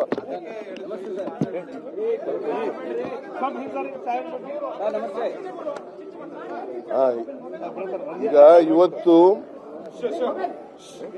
ಇವತ್ತು ಅನಿವಾರ್ಯವಾಗಿ ಇಲ್ಲಿ ಜಂತರ್ ಮಂತರ್ನಲ್ಲಿ ಐತಿಹಾಸಿಕವಾದಂಥ ಸ್ಥಳ ಯಾಕಂದರೆ ಜಂತರ್ ಮಂತರ್ ಅನೇಕ ಪ್ರತಿಭಟನೆಗಳಿಗೆ ಚಳುವಳಿಗೆ ಸಾಕ್ಷಿಯಾಗಿರ್ತಕ್ಕಂಥ ಜಾಗ. ಆ ಜಾಗದಲ್ಲಿ ನಾವು ನಮ್ಮ ಎಲ್ಲ ಮಂತ್ರಿಗಳು including Congress president and deputy chief minister Mr. D.K. Shivakumar and all 34 ministers, all 135 MLAs are participating in this protest. This protest is not a political one. ಕನ್ನಡದಲ್ಲಿ ಹೇಳ್ಬೇಕಲ್ವ, ಇಂಗ್ಲಿಷ್ನಲ್ಲೂ ಹೇಳಿ ಅಂತೀರಿ, ಕನ್ನಡದಲ್ಲೂ ಹೇಳಿ ಅಂತೀರಿ. ಕನ್ನಡ ಈ ಚಳುವಳಿ ರಾಜಕೀಯ ಚಳುವಳಿ ಅಲ್ಲ, ರಾಜಕೀಯೇತರ ಚಳುವಳಿ. ಇದು ಕರ್ನಾಟಕದ ಹಿತವನ್ನ ಕಾಪಾಡಲಿಕ್ಕೆ, ಕನ್ನಡಿಗರ ಹಿತವನ್ನ ಕಾಪಾಡಲಿಕ್ಕೆ ಮಾಡ್ತಕ್ಕಂಥ ಚಳುವಳಿ. ಯಾಕಂದ್ರೆ ಕೇಂದ್ರ ಸರ್ಕಾರ ನಮಗೆ ತೆರಿಗೆ ಹಂಚಿಕೆಯಲ್ಲಿ ಅನ್ಯಾಯ ಮಾಡಿದೆ. ಹಾಗಾಗಿ ಕಳೆದ 5-6 ವರ್ಷಗಳಲ್ಲಿ ಕರ್ನಾಟಕ 1,87,000 ಕೋಟಿ ರೂಪಾಯಿಗಳನ್ನು, ಸುಮಾರು 1,87,000 ಕೋಟಿ ರೂಪಾಯಿಗಳನ್ನು ಕರ್ನಾಟಕಕ್ಕೆ ನ್ಯಾಯಯುತವಾಗಿ ಬರಬೇಕಾಗಿದ್ದಂಥದ್ದನ್ನು ನಾವು ಕಳ್ಕೊಂಡಿದ್ದೇವೆ. ಅಷ್ಟರ ಮಟ್ಟಿಗೆ ಕರ್ನಾಟಕಕ್ಕೆ ದೊಡ್ಡ ಅನ್ಯಾಯ ಆಗಿದೆ. ಈ ಅನ್ಯಾಯದ ವಿರುದ್ಧ ಈ ಪ್ರತಿಭಟನೆಯನ್ನ ಮಾಡ್ತಾ ಇದ್ದೀವಿ. ಅದಕ್ಕೋಸ್ಕರ ನಾನು ಇದನ್ನ ಪಕ್ಷಾತೀತವಾಗಿ ಮಾಡಬೇಕು ಅಂತೇಳಿ ನಾನು ಬಿಜೆಪಿ ಎಂಪಿಗಳಿಗೂ ಕೂಡ ಪತ್ರ ಬರೆದೆ. ನೀವು ಕೂಡ ಪಾರ್ಟಿಸಿಪೇಟ್ ಮಾಡಿ ಅಂತೇಳಿ ಪತ್ರ ಬರೆದೆ. I don't know whether they are coming or not, I do not know now. But ನೋಡ್ಬೇಕು ಅಲ್ಲಿ ಬರ್ತಾರ ಇಲ್ವೋ ಅಂತ ಗೊತ್ತಿಲ್ಲ. ಇಲ್ಲ, ಪ್ರೊಟೆಸ್ಟ್ ಇದಕ್ಕೋಸ್ಕರ ಮಾಡ್ತಾ ಇಲ್ಲ ಅನ್ನೋ ಕಾಣಿಸುತ್ತೆ ನನಗೆ ಗೊತ್ತಿರೋ ಮಟ್ಟಿಗೆ. ಬೇರೆ ವಿಚಾರಗಳಿಗೆ ಮಾಡ್ತಾ ಇರ್ಬೋದು. ತಾಳ್ರಿ, ನಾ ಇನ್ನೂ ಹೇಳಿಲ್ಲ, ಸುಮ್ಮನೆ ಇರಮ್ಮ ನೀನು. You don't know Kannada? Please wait, please calm. ಗೊತ್ತಾಯ್ತಲ್ಲ? ಸೊ ಅದಕ್ಕೋಸ್ಕರ ಈ ಪ್ರತಿಭಟನೆಯನ್ನ ಹಮ್ಮಿಕೊಂಡಿದ್ದೀವಿ. ಇದು ಒಂದು ಐತಿಹಾಸಿಕವಾದಂಥ ಪ್ರತಿಭಟನೆ.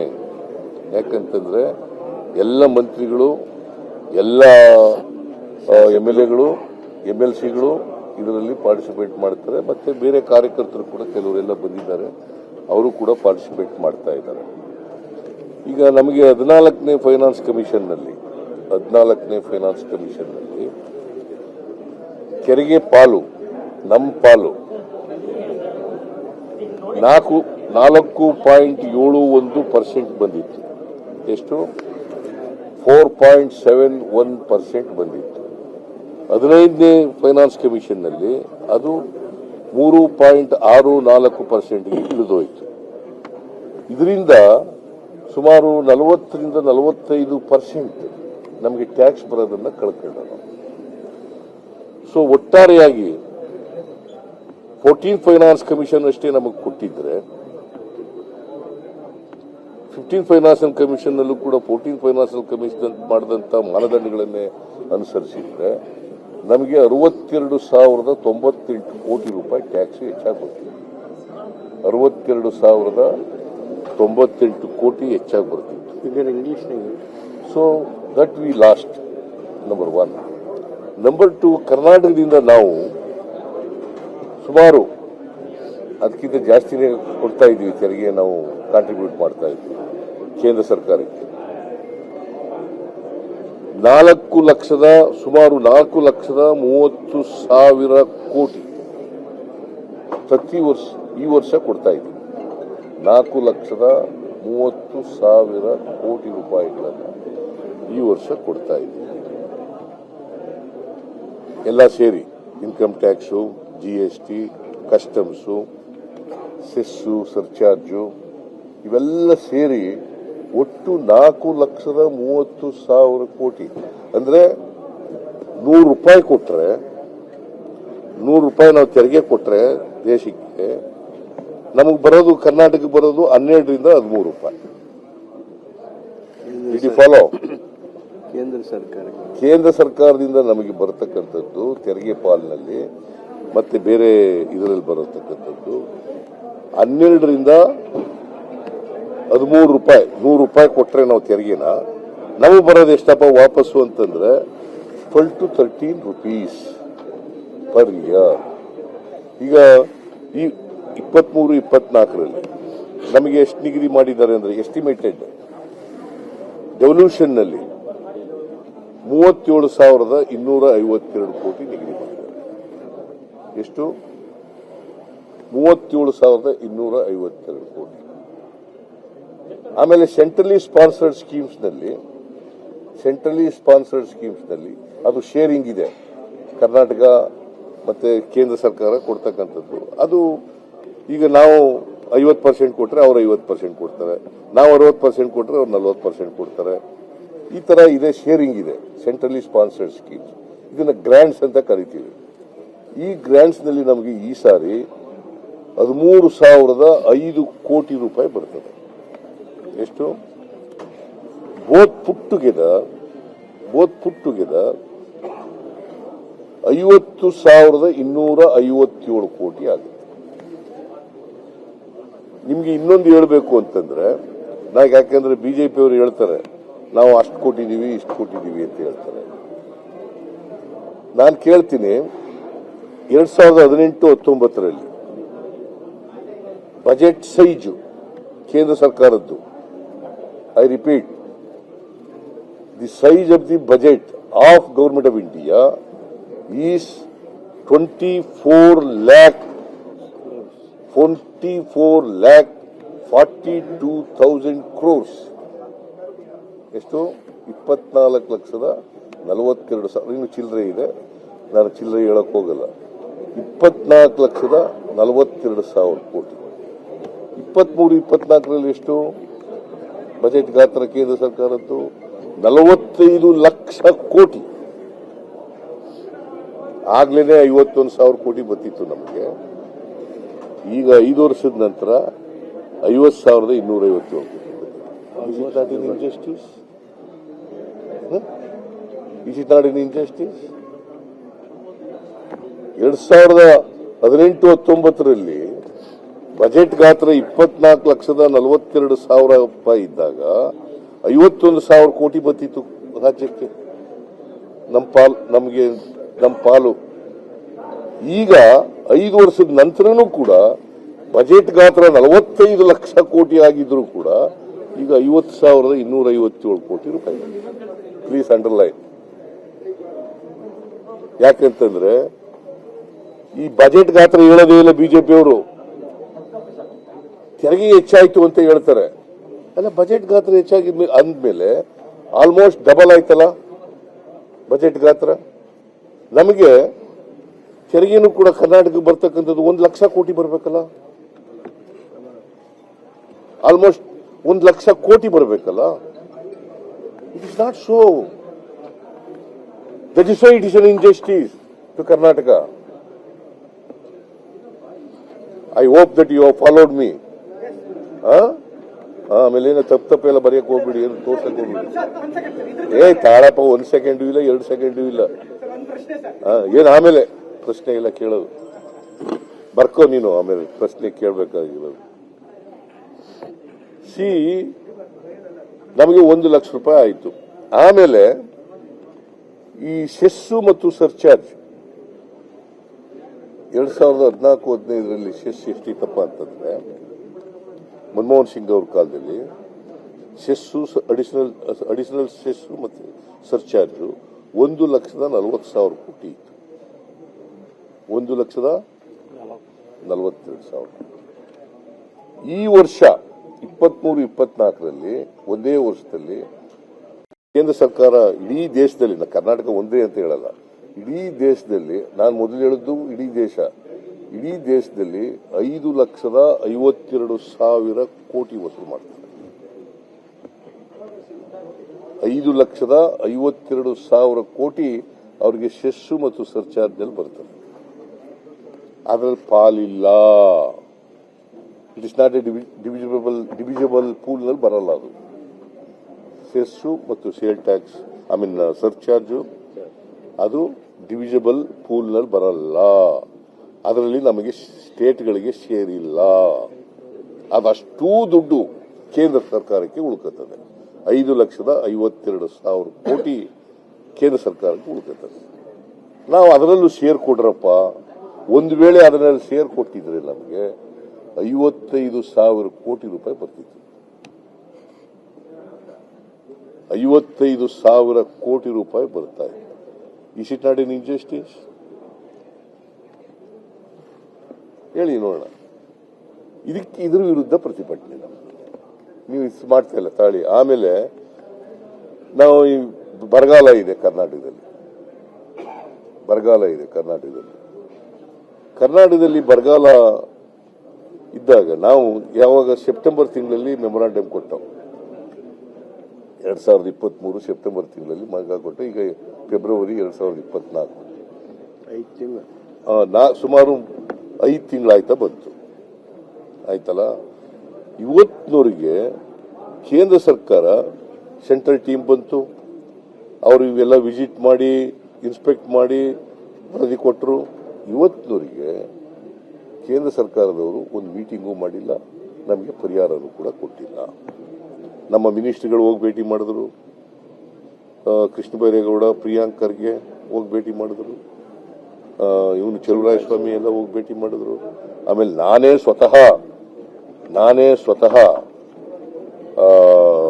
ಪ್ರೈಮ್ ಮಿನಿಸ್ಟರ್ನ ಭೇಟಿ ಮಾಡಿದೆ ಡಿಸೆಂಬರ್ ತಿಂಗಳಲ್ಲಿ. ಆಮೇಲೆ ಅಮಿತ್ ಶಾ ಅವ್ರನ್ನ ಭೇಟಿ ಮಾಡಿದೆ 20ನೇ ತಾರೀಕು.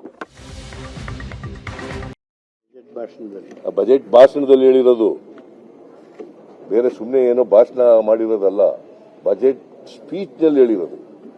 ಅದು ಕೊಡ್ಲಿಲ್ಲ, ಇವತ್ತಿನವರೆಗೂ ಕೊಟ್ಟಿಲ್ಲ. ಈಗಾಗಲೇ ಫೆಬ್ರವರಿ ತಿಂಗಳಲ್ಲಿ ಇದ್ದೀವಿ, ಈ ವರ್ಷ ಮುಗಿತಾ ಬಂದಿದೆ. ಇವತ್ತಿನವರೆಗೂ ₹1 ಕೊಟ್ಟಿಲ್ಲ, ₹1 ಕೊಡಬೇಕಾಗಿಲ್ಲ ಅಂತ ಹೇಳ್ತಾರೆ. ಆಯ್ತು, ಇದು ಒಂದಾಯ್ತಾ. ಮಹದಾಯಿ ಯೋಜನೆ ಇವತ್ತಿನವರೆಗೆ ಎನ್ವೈರನ್ಮೆಂಟಲ್ ಕ್ಲಿಯರೆನ್ಸ್ ಯಾರು ಕೊಡಬೇಕಾಗಿರೋರು? ಏನಪ್ಪ, ಗವರ್ಮೆಂಟ್ ಆಫ್ ಇಂಡಿಯಾ. ಇವತ್ತಿನವರೆಗೆ ಎನ್ವೈರನ್ಮೆಂಟಲ್ ಕ್ಲಿಯರೆನ್ಸ್ ಕೊಡಲಿಲ್ಲ. ಅಪ್ಪರ್ ಕೃಷ್ಣ ಇವತ್ತಿನವರೆಗೆ ಗೆಜೆಟ್ ನೋಟಿಫಿಕೇಶನ್ ಮಾಡಲಿಲ್ಲ. ಮೇಕೆದಾಟು ಇವತ್ತಿನವರೆಗೆ ಪರ್ಮಿಷನ್ ಕೊಡಲಿಲ್ಲ. ಇವೆಲ್ಲ ಇಂಜಸ್ಟಿಸ್ ಅಲ್ಲೋ ಕರ್ನಾಟಕಕ್ಕೆ. ಆಮೇಲೆ ಸ್ಪೆಷಲ್ ಈಗ 4.71% ಕೊಡಬೇಕಾಗಿತ್ತಲ್ಲ, 3.64 ಇಳಿಸಿದ್ರಿಂದ ಅವ್ರಿಗೆ ಗೊತ್ತಾದ ಮೇಲೆ ಸ್ಪೆಷಲ್ ಗ್ರಾಂಟ್ಸ್ ಕೊಡಿ ಅಂತೇಳಿ 5,495 ಕೋಟಿ ಕೊಡಬೇಕು ಅಂತೇಳಿ 15th ಫೈನಾನ್ಸ್ ಕಮಿಷನ್ ಅವರು ರೆಕಮೆಂಡ್ ಮಾಡಿದ್ದಾರೆ. 5,495 ಕೋಟಿ. ಅದಲ್ಲದೆ 15th ಫೈನಾನ್ಸ್ ಕಮಿಷನ್ ರಿಪೋರ್ಟ್ನಲ್ಲಿ 3,000 ಕೋಟಿ ಪೆರಿಫೆರಲ್ ರಿಂಗ್ ರೋಡ್ಗೆ, 3,000 ಕೋಟಿ ವಾಟರ್ ಬಾಡೀಸ್ ಡೆವಲಪ್ಮೆಂಟ್ಗೆ, 6,000 ಕೋಟಿ ಕೊಟ್ಟಿದ್ದಾರೆ. 6 ಪ್ಲಸ್ 5,495 11,495 ಕೋಟಿ. ಎಷ್ಟು?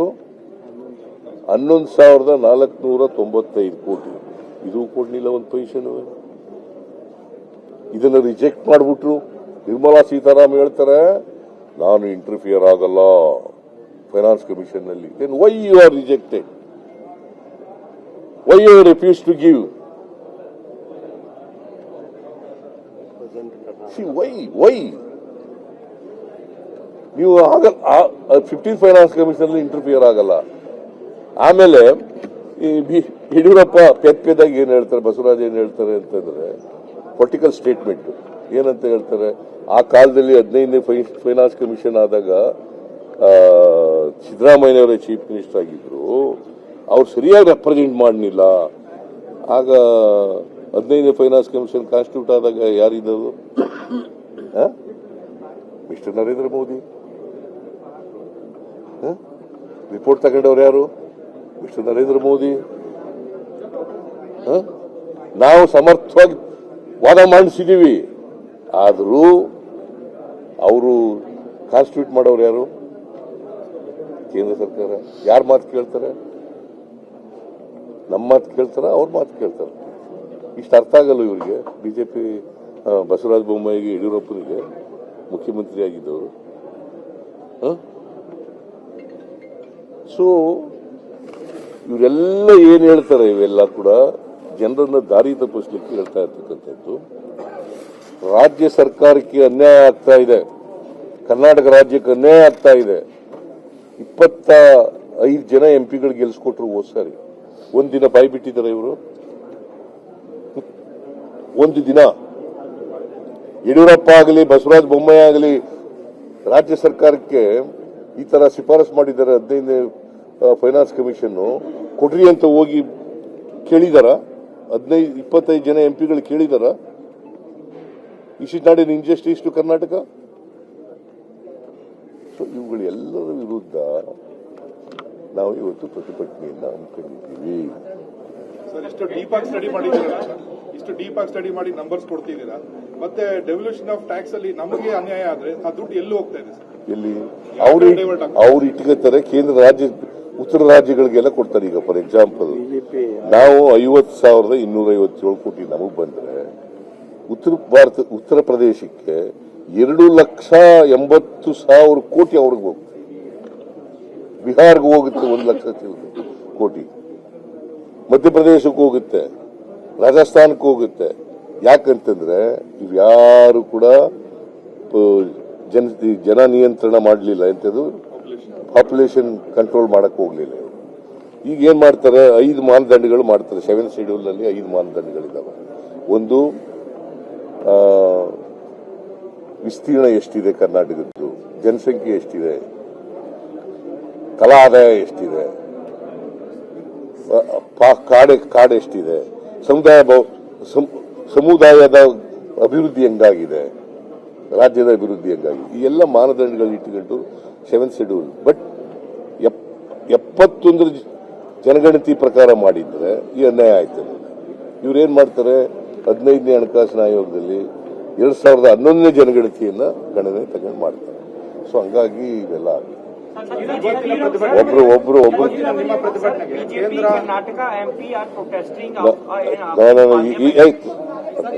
ಪ್ಲೀಸ್ ವೆಯ್ಟ್ ತಾಳಿ ಇವರು. ಕೇಂದ್ರ ಸರ್ಕಾರದ ವಿರುದ್ಧ ನಿಮ್ಮ ಈ ಒಂದು ಪ್ರತಿಭಟನೆಗೆ ಇವತ್ತು ಕೇಂದ್ರ ಸರ್ಕಾರ ನಿಮ್ಮ ಸ್ಪಂದಿಸುತ್ತೆ ಅನ್ನುವಂತ ಒಂದು ಭರವಸೆ ಇದೆ. ಸ್ಪಂದಿಸ್ತದೆ. ಸಿದ್ದರಾಮಯ್ಯ ಅವರು ಒಂದಷ್ಟು ಡೇಟಾಗಳ ಮೂಲಕ ಪ್ರತಿಭಟನೆಗೆ ನಾವು ಯಾಕೆ ಹೋಗ್ತಿದ್ದೀವಿ ಅನ್ನೋದನ್ನ ಹೇಳಿದ್ರು. ಸುರಭಿ ಹೊದಿಗೆರೆ ಅವರು ನಮ್ಮ ಜೊತೆ ಇದ್ದಾರೆ. ಸಿದ್ದರಾಮಯ್ಯ ಅವರು ಮಾತನಾಡಿದ್ದನ್ನ ನೀವು ನೋಡಿದ್ರಿ. ನಾನು ಎಕ್ಸ್ಟ್ರಾ ಪ್ರಶ್ನೆ ಏನು ಕೇಳೋದಿಲ್ಲ. ಸಿದ್ದರಾಮಯ್ಯ ಅವರ ಪ್ರಶ್ನೆಗಳಿಗೆ ಬಿಜೆಪಿಯಿಂದ ಏನು ಉತ್ತರ ಇದೆ? ಅಲ್ಲ, ಸಿದ್ದರಾಮಯ್ಯನವರು ಇದನ್ನ ಲಾಸ್ಟ್ 2 ವೀಕ್ಸ್ ಇಂದ ರಿಪೀಟ್ ಅಲ್ಲಿ ಹೇಳ್ತಾ ಇದ್ದಾರೆ. ಅವ್ರು ಹೇಳ್ತಾ ಇರೋದನ್ನ ಒಂದು ನಾವು ಅಬ್ಸರ್ವ್ ಮಾಡಬೇಕು. ಏನು ಅಂದ್ರೆ, ಈ ಸಮಯದಲ್ಲಿ ಯಾಕೆ ಅವರು ಈ ಪ್ರತಿಭಟನೆ ತಗೊಂಡಿದ್ದಾರೆ, ಸರಿ, ಯಾಕೆ ಈ ಸಮಯದಲ್ಲಿ ತಗೊಂಡಿದ್ದಾರೆ ಅಂದ್ರೆ, ರಾಜಕೀಯವಾಗಿ ಪ್ರಧಾನಮಂತ್ರಿಯ ಮೋದಿ ಅವರ ವಿರುದ್ಧ ಅವರಿಗೆ ಭಾಷಣ ಮಾಡೋದಕ್ಕೆ, ಪ್ರತಿಭಟನೆ ಮಾಡೋದಕ್ಕೆ ಇನ್ಯಾವ ಇಶ್ಯೂನೂ ಸಿಕ್ತಿಲ್ಲ. ನಾರ್ತ್ ವರ್ಸಸ್ ಸೌತ್ ಡಿವೈಡ್ ಮಾತ್ರ ಅವರಿಗೆ ಇಷ್ಟು ಗಟ್ಟಿಯಾಗಿ ಹೇಳೋದಕ್ಕೆ ಅವರಿಗೆ ಒಂದು ಅವಕಾಶ ಸಿಕ್ಕಿರುವಂಥದ್ದು. ಇದು ಯಾಕೆ ಅಂತ ಒಂದು ಬಾರಿ ನಾನು ಯೋಚನೆ ಮಾಡಿ ಹೇಳ್ತೀನಿ. ಏನಕ್ಕೆ ಅಂದ್ರೆ, ಹೌದು, ನಮ್ಮ ಫೈನಾನ್ಸ್ ಕಮಿಷನ್ ಪ್ರಕಾರವಾಗಿ ಒಂದು ಪರ್ಸೆಂಟೇಜ್ ವಿಲ್ ಗೆಟ್ ಡಿಸೈಡೆಡ್ ಯಾವ ಸ್ಟೇಟಿಗೆ ಎಷ್ಟು ಹೋಗಬೇಕು ಅನ್ನೋದು. ಇದು ಆಗಿದ್ದು ಯಾವಾಗ 15 ಫೈನಾನ್ಸ್ ಕಮಿಷನ್ ಬಂದಿದ್ದು 2017 ಆವಾಗ ಆಗಿದ್ದು ಯಾರು ಮುಖ್ಯಮಂತ್ರಿ? ಸಿದ್ದರಾಮಯ್ಯನವರೇ ಆಗಿತ್ತು. ಆವಾಗ ಹೋಗಿ ಮಾಡಕ್ಕೆ ಏನು ಅವ್ರದ್ದು ಏನಾದ್ರು ಪ್ರಾಬ್ಲಮ್ ಇತ್ತು ಆವಾಗ ಹೋಗಿ ಹೇಳೋದಕ್ಕೆ ಈ ವಿಷಯಗಳನ್ನ? ಅದನ್ನ ಹೇಳಲಿಲ್ಲ. ಇವಾಗ ಹೇಳಿದ್ರೆ ಯಾರು ಅದ್ರ ಬಗ್ಗೆ ಏನ್ ಮಾಡೋದಕ್ಕಾಗತ್ತೆ? ಫೈನಾನ್ಸ್ ಕಮಿಷನ್ ಇವಾಗ ಚೇಂಜ್ ಮಾಡೋದಕ್ಕಾಗತ್ತಾ? ಸೆಂಟ್ರಲ್ ಗವರ್ಮೆಂಟ್ ಕೊಡ್ತಿರೋ ಗ್ರಾಂಟ್ಸ್ ಇನ್ ಏಡ್ ಮತ್ತೆ ಏನೇ ಆದಂತಹ ಸಪೋರ್ಟು ಅದು ಬರ್ತಾ ಇದೆ. ಫೈನಾನ್ಸ್ ಮಿನಿಸ್ಟರ್ ಅದನ್ನ ಕ್ಲಿಯರ್ ಆಗಿ ಹೇಳಿದ್ದಾರೆ, ಕೊಟ್ಟಿದೀವಿ ನಾವು ಎವ್ರಿಥಿಂಗ್, ಏನು ಡ್ಯೂಸ್ ಇಲ್ಲ ಅಂತ. ಎಲ್ಲಾನು ಬಿಡೋಣ ಸರ್. ಬರಗಾಲದ ವಿಷಯ ಅವ್ರು ಹೇಳಿದ್ರು, ನಾವು 17 ಲೆಟರ್ಗಳನ್ನು ಬರೆದ್ವಿ, ನಾವು ಹೋಗಿ ಭೇಟಿಯಾದ್ವಿ. NDRF funds between 2004 and 2014 ಬರ್ದಿರೋದು 2,250,000 crores. 2014 ಇಂದ 24 ಬಂದಿರೋದು 13,000. This is NDRF numbers. ಈ ಒಂದು ನ್ಯಾರೇಟಿವ್ ಇದೆಯಲ್ಲ, ಸೆಂಟರ್ ನಮಗೆ ಸ್ಟೆಪ್ ಮದರ್ಲಿ ಟ್ರೀಟ್ಮೆಂಟ್ ಕೊಡ್ತಾ ಇದೆ, ಇದು ಬರೀ ಪೊಲಿಟಿಕಲ್. ಇದ್ರಲ್ಲಿ ಯಾವುದೇ ಆದಂತಹ ಒಂದು ನಿಜ ಇಲ್ಲ. ಯಾವ ಸ್ಕೀಮ್ ತಗೊಂಡಿರ್ಬೋದು ನೀವು? ನಾನು ಒಂದು ವಿಷಯ ಹೇಳ್ತೀನಿ, 2014ಗಿಂತ ಮುಂಚೆ UPA ಸರ್ಕಾರ ಎಷ್ಟು ಸ್ಕೀಮ್ಸ್ ಶುರು ಮಾಡಿತ್ತು, 166 ಸ್ಕೀಮ್ಸ್ ಹತ್ರ ಏನೋ ಮಾಡಿತ್ತು, ಅದು ಯಾವುದೂ ಇಂಪ್ಯಾಕ್ಟೇ ಆಗಲಿಲ್ಲ ಅಂತ ನೆಕ್ಸ್ಟ್ ಬಂದಿದ್ದು ಸರ್ಕಾರಕ್ಕೆ ರ್ಯಾಷನಲೈಸ್ ಮಾಡ್ತು ಸ್ಕೀಮ್ಸ್ ರ್ಯಾಷನಲೈಸ್ ಮಾಡಿ ಕರೆಕ್ಟ್ ಆಗಿ ಇಂಪ್ಯಾಕ್ಟ್ ಆಗುವಂತ ಸ್ಕೀಮ್ಸ್ ದುಡ್ಡು ಹಾಕಿದೆ. ಇದು ನಮ್ಮ ಮೋದಿ ಸರ್ಕಾರದ ಒಂದು ವರ್ಕಿಂಗ್ ಇದು ಏನು ಅಂದ್ರೆ ಇಟ್ಸ್ ನಾಟ್ ಜಸ್ಟ್ ಅಬೌಟ್ ಯಾವುದೋ ಒಂದು ಸ್ಕೀಮ್ ಮಾಡೋದು ಅದಕ್ಕೆ ದುಡ್ಡು ಹಾಕೋದು ಅಲ್ಲ, ಹೇಗೆ ಇಂಪ್ಯಾಕ್ಟ್ ಮಾಡ್ಬೋದು ಅಂತ. ನೀವು ಇವಾಗ ಜಲ್ ಜೀವನ್ ಮಿಷನ್ ಹೋಗಿ ನೋಡಿದ್ರೆ you will be able to see district wise ಏನು ಇಂಪ್ಯಾಕ್ಟ್ ಆಗಿದೆ ಅನ್ನೋದು. ಅದು ಬಿಟ್ಟು ನಾನು ಸಿದ್ದರಾಮಯ್ಯನವ್ರ ಬಗ್ಗೆ ಇದು ಒಂದು ಕೇಳಕ್ಕೆ ಇಷ್ಟಪಡ್ತೀನಿ. ಕೇರಳದಲ್ಲಿ ನಿಮ್ದು ಇವಾಗ ಇರೋದು ಯಾವ್ದು ಸರ್ಕಾರ? ಆ ಸರ್ಕಾರ ಹೋಗ್ತಾ ಇದೆ ಈ ಪ್ರತಿಭಟನೆಗೆ ಎಂಕರೇಜ್ ಮಾಡ್ತಾ ಇದೆ. ಕೇರಳ ಕಾಂಗ್ರೆಸ್ ಏನ್ ಹೇಳಿದ್ದಾರೆ, ಇದೆಲ್ಲ ನಾಟಕ, ಇದು ನೀವು ಮಾಡ್ತಿರೋದು ಭರ್ಜರಿ ನಾಟಕ ಅಂತ. ಅದ್ರ ಬಗ್ಗೆ ಇವ್ರು ಏನ್ ಹೇಳಕ್ ಇಷ್ಟಪಡ್ತಾರೆ. ಆಮೇಲೆ ನೀವು ಈ ಹ್ಯಾಶ್ ಟ್ಯಾಗ್ ಅಬ್ಸರ್ವ್ ಮಾಡಿ, ಸೌತ್ ಮೂವ್ಮೆಂಟ್ ಅನ್ನೋದು, ಈ ಉತ್ತರ ಭಾರತದವರು ದಕ್ಷಿಣ ಭಾರತದವರು ಈ ಒಂದು ನ್ಯಾರೇಟಿವ್ ನ ಪುಷ್ ಮಾಡೋದಿಕ್ಕೆ ಇದು ಒಂದು ಅಸ್ತ್ರ ಅವ್ರದ್ದು ಅಷ್ಟೇ. ಹೌದು, ಯಾವುದೇ ಆದ ಇವಾಗ ನರೇಂದ್ರ ಮೋದಿ ಅವರು ಮುಖ್ಯಮಂತ್ರಿ ಆಗಿದ್ರು, ಅವ್ರಿಗೆ ಅರ್ಥ ಆಗತ್ತೆ ಸ್ಟೇಟ್ಸ್ ಏನು ಕೊರೆ ಅಂತ. ಅವರು ಗುಜರಾತ್ ಚೀಫ್ ಮಿನಿಸ್ಟರ್ ಆದಾಗ ಇದೇ ಒಂದು ಅವರ ಸ್ಟೇಟ್ ಬಗ್ಗೆನೂ ಹೇಳಿದ್ರು, ಇದು ತಪ್ಪಲ್ಲ, ಒಂದು ಸ್ಟೇಟ್ಗೆ ಇಷ್ಟು ಬರಬೇಕು ಬರಬಾರ್ದು ಅಂತ ವಾದ ಮಾಡೋದು ತಪ್ಪಲ್ಲ. ಆದ್ರೆ ಈ ಒಂದು ವಾದ ಮಾಡ್ತಿರೋದು ಮುಖ್ಯಮಂತ್ರಿಗಳು, ನಮ್ಮ ಕರ್ನಾಟಕದ ಮುಖ್ಯಮಂತ್ರಿಗಳು ಅದು ಮಾಡ್ತಿರೋದು ಈ ಸಮಯದಕ್ಕೆ ಯಾಕೆ ಮಾಡ್ತಾ ಇದ್ದಾರೆ ಅನ್ನೋದನ್ನ ನಾವು ಯೋಚನೆ ಮಾಡಬೇಕು ಅಷ್ಟೇ. ಆಮೇಲೆ ನನ್ಗೊಂದು ಪ್ರಶ್ನೆ ಇದೆ ನಿಖೇತ್ ರಾಜಮೌರ್ಯ ಅವರು, ಇವಾಗ ಹೋಗಿರೋದು ಸರ್ಕಾರದ ದುಡ್ಡಲ್ಲಿ ಹೋಗಿದ್ದಾರೆ ನಮ್ಮ MLAs, ಅವ್ರು ಹೋಗಿರೋದು ಸರ್ಕಾರದ ಹಣಕಾಸಿನಲ್ಲ. ನೀವು ಇವಾಗ ಆಡ್ ಹಾಕಿದ್ರಲ್ಲ ನಿನ್ನೆ ಎಲ್ಲ ಪೇಪರಲ್ಲೂ, ನಮ್ಮ ಎಲ್ಲರೂ ವೀಕ್ಷಕರು ನೋಡಿರ್ತಾರೆ, ಅದು ಹಾಕಿರೋದು ಯಾವ ವಿಷಯವಾಗಿ? ಅದು ಸರ್ಕಾರದ ದುಡ್ಡಲ್ಲಿ ಹಾಕಿದ್ದೀರಾ? ಇದು ಸರ್ಕಾರದ ದುಡ್ಡಲ್ಲಿ ಮಾಡುವಂತಹ ಒಂದು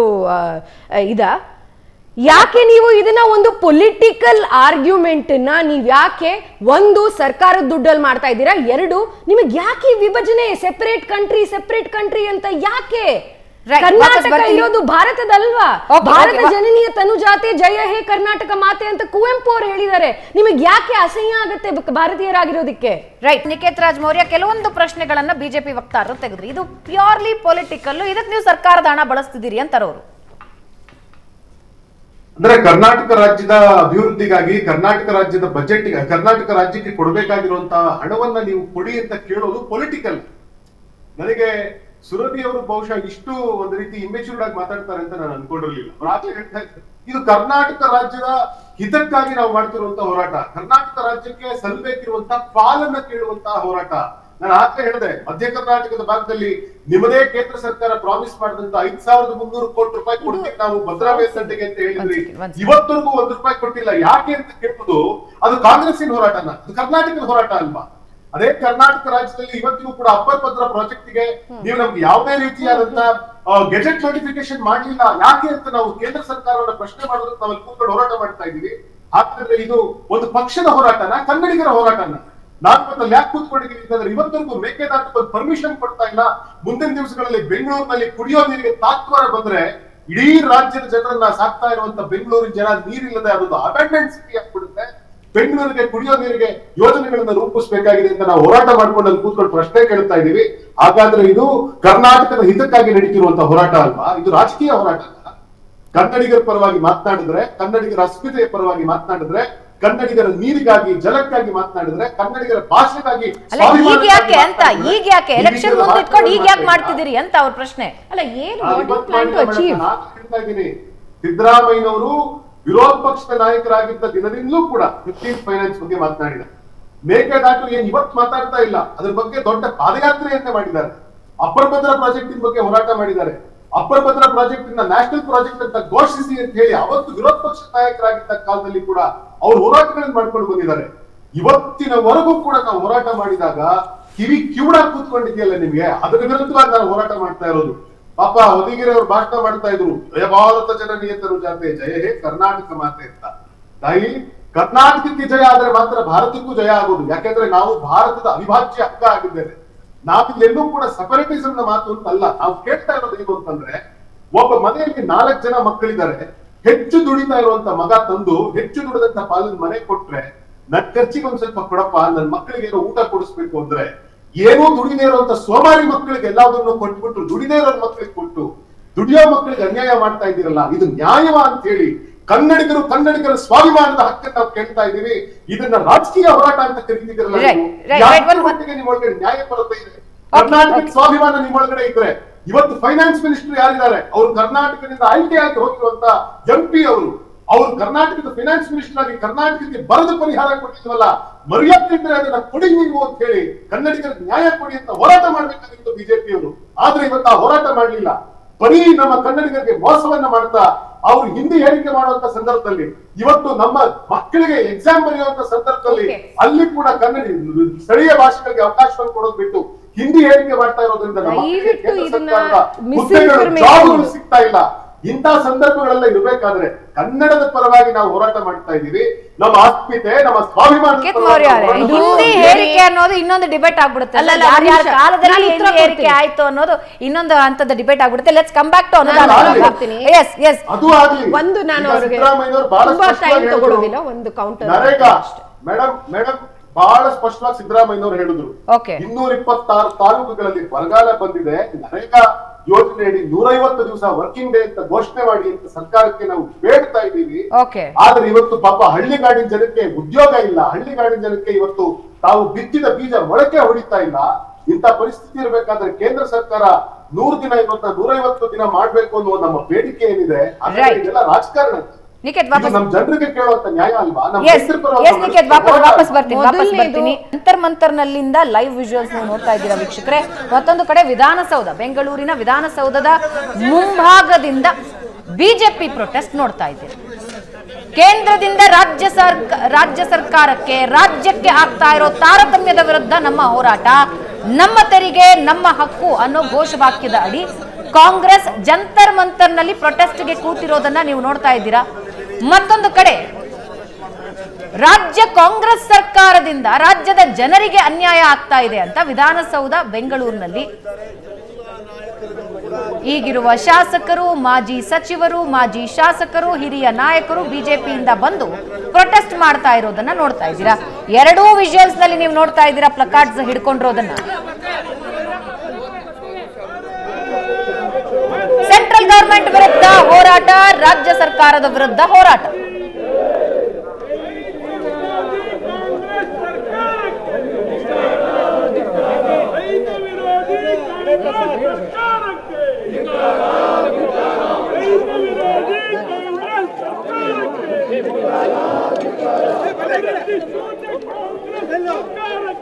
ಕೆಲವೇ ನಿಮಿಷದ ಮುಂಚೆ ಸಿಎಂ ಸಿದ್ದರಾಮಯ್ಯ ಅವರು ಮಾಧ್ಯಮಗಳಿಗೆ ಮಾತನಾಡಿ ಒಂದಷ್ಟು ಡೇಟಾಗಳನ್ನ ಮುಂದಿಟ್ಟರು.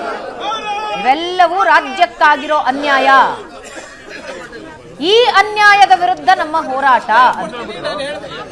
ಅನುದಾನದಲ್ಲಿ ತಾರತಮ್ಯ, ಯೋಜನೆಗಳಲ್ಲಿ ತಾರತಮ್ಯ ಅಂತ ಸಿದ್ದರಾಮಯ್ಯ ಅವರು ಕೇಂದ್ರ ಸರ್ಕಾರದ ವಿರುದ್ಧ ಮಾತನಾಡಿದರು.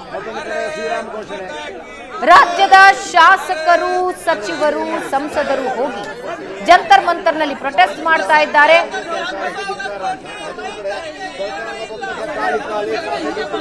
ಮತ್ತೊಂದು ಕಡೆ ರಾಜ್ಯ ಕಾಂಗ್ರೆಸ್ ಸರ್ಕಾರದ ವಿರುದ್ಧ ಬಿಜೆಪಿ ಪ್ರೊಟೆಸ್ಟ್ ಮಾಡ್ತಾ ಇದೆ. ಧಿಕ್ಕಾರದ ಪ್ಲಕಾರ್ಡ್ಸ್ ನೀವು ನೋಡ್ತಾ ಇದ್ದೀರಿ.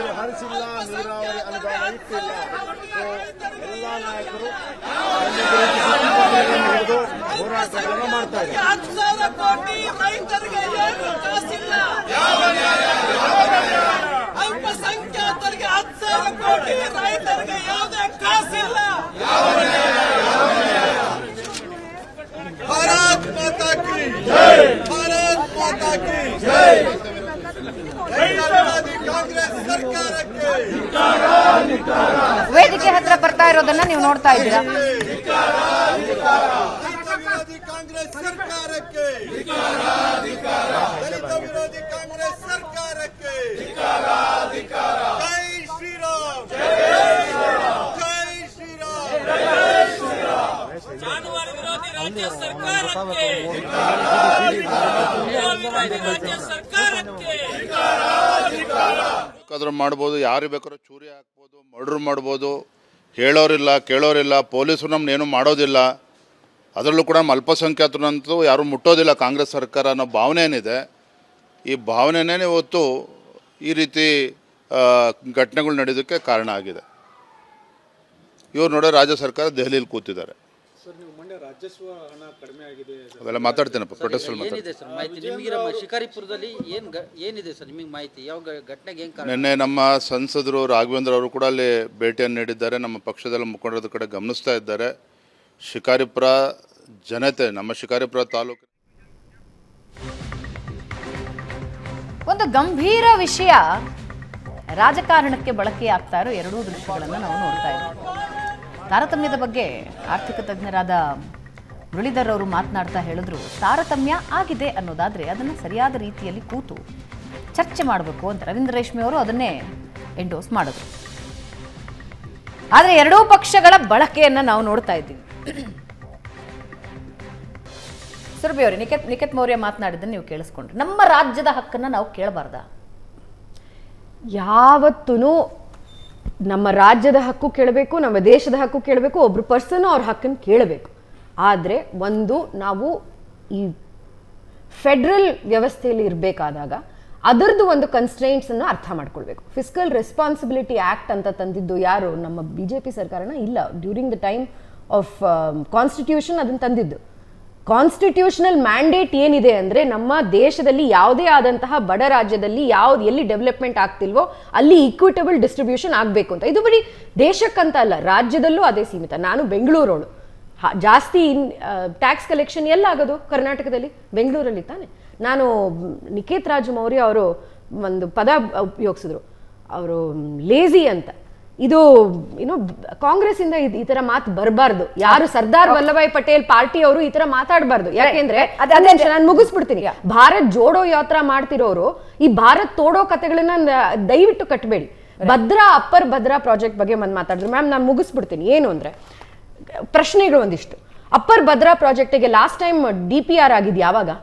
2020ನಲ್ಲಿ ದುಡ್ಡು ಅನೌನ್ಸ್ ಮಾಡಿದ್ದಾರೆ, ಬಂದಿಲ್ಲ ಅನ್ನೋದಕ್ಕೆ ಏನು what effort have you made for that? ಅದ್ರ ಬಗ್ಗೆ ಒಂದು ಸ್ವಲ್ಪ ಹೇಳಿ.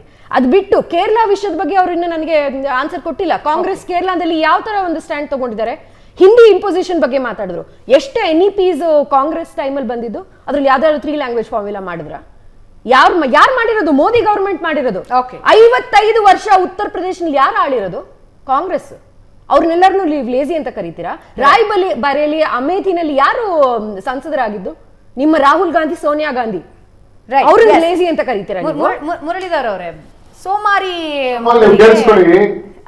Nikhit 30 seconds reaction. ನಿಮ್ಮ ಕಲ್ಯಾಣ ಕರ್ನಾಟಕದವರು ಯಾರಿಗೆ ಬೆಂಗಳೂರಿಂದ ದುಡ್ಡು ಬರುತ್ತೆ ಅವ್ರು ಮಾತಾಡಬೇಕು. Nikhit you have 30 seconds to react, respond.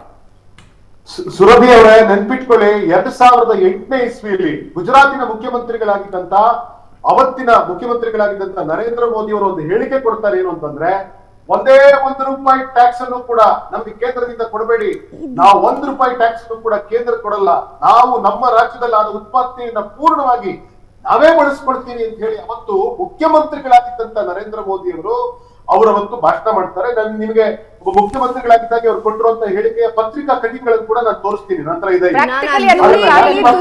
ಅವ್ರಿಗೂ ಅರ್ಥ ಆಗತ್ತೆ ಇದು ಯಾವುದು ಅನ್ನೋದು. ನಿಮ್ಗೆ ಈ ಪ್ರೊಟೆಸ್ಟ್ ಇಂದ ನಿಮಗೆ ಏನಾಗಬೇಕು?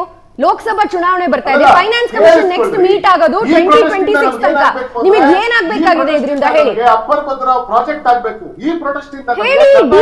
DPR ಯಾವಾಗ ಆಗಿತ್ತು? DPR ಈ ಪ್ರೊಟೆಸ್ಟ್ ಇಂದ ನಮಗೆ ಕರ್ನಾಟಕದ ಮೇಲೆ ಆಗ್ತಾ ಇರುವಂತ ಮಲತಾಯಿ ಧೋರಣೆಗಳು ನಿಲ್ಬೇಕು. ತಪ್ಪು. ಇದನ್ನ ಹೇಳಬೇಡಿ ದಯವಿಟ್ಟು. ನ್ಯಾಷನಲ್ ಪ್ರಾಜೆಕ್ಟ್ ಅಂತ ಮಾಡಿದ್ದು ಮೋದಿ ಗವರ್ಮೆಂಟ್ ಅವರು. ನ್ಯಾಷನಲ್ ಪ್ರಾಜೆಕ್ಟ್ ಅಂತ ಅಪ್ಪರ್ ಭದ್ರಾ ಮಾಡಿದ್ದು ಮೋದಿ ಗವರ್ಮೆಂಟ್. ದಯವಿಟ್ಟು ತಪ್ಪು ವಿಷಯ ಹೇಳಬೇಡಿ. ತಪ್ಪು ವಿಷಯ ಹೇಳಬೇಡಿ. Point taken Nikhit Maurya, point taken. Muralidhar ಅವರೇ, ಸೋಮಾರಿ ಮಗನ ಆರೈಕೆಗೆ ದುಡಿತಾ ಇರೋ ಮಗನ್ ದುಡ್ಡು ಯಾಕೆ ಹಾಕಬೇಕು ಅಂತ ನಿಖಿತ್ ಮೌರ್ಯ ಅವ್ರು ಕೇಳಿದ್ರು. Nikhit Maurya is a versatile speaker, but ಸೋಮಾರಿ ಅನ್ನೋ ಪದ ಬೈ ಸ್ಲಿಪ್ ಆಫ್ ಟಂಗ್ ಬಂದಿದೆ, ಬರಬಾರ್ದು, ತಪ್ಪದು. I have great regards for him, but ಸೋಮಾರಿ ಅನ್ನೋ ಪದ ತಪ್ಪು. ಕಡಿಮೆ ಪ್ರೊಡಕ್ಟಿವಿಟಿ ಇರೋ ಜಾಗ, ಯಾತಕ್ಕೆ ಕಡಿಮೆ ಪ್ರೊಡಕ್ಟಿವಿಟಿ ಆಯಿತು, ಎಲ್ಲಿ ರೈತರಿಗೆ ತೊಂದರೆ ಇದೆ, ಅಲ್ಲಿನ ಬರಗಾಲದ ಪ್ರಶ್ನೆ ಏನು, ಅಲ್ಲಿನ ಎಜುಕೇಷನ್ ಲೆವೆಲ್ ಏನು, ಹೆಂಗೆ ಒಬ್ರಿಗೊಬ್ರು ಹೊಡೆದಾಡ್ಕೊಂಡು ಊರೂರೇ ಸುಟ್ಟಾಕ್ಬಿಡ್ತಾ ಇದ್ದರು, ಅವ್ರನ್ನ ಯಾವ ರೀತಿ ಸೋಷಿಯಲ್ ಡೆವಲಪ್ಮೆಂಟ್ ತರಬೇಕು, ಇದಕ್ಕೆಲ್ಲನೂ ಮಾತುಕತೆ ಕೊನೆಯಲ್ಲಿ ಹಣಕ್ಕೆ ಬರೋದು. ಸೊ ಈ 2 ರಾಜ್ಯಗಳಿಗೆ ಹಣ ಒದಗಿಸಿದ್ದಾರೆ. ಬಹುಶಃ ಸೋಮಾರಿತನ ಅನ್ನೋ ಪದ ತಪ್ಪಲ್ಲ, ಬಟ್ ಅದನ್ನು ಉಪಯೋಗಿಸ್ಕೋಬಾರ್ದು. ಏಕೆಂದರೆ they are also fellow human beings.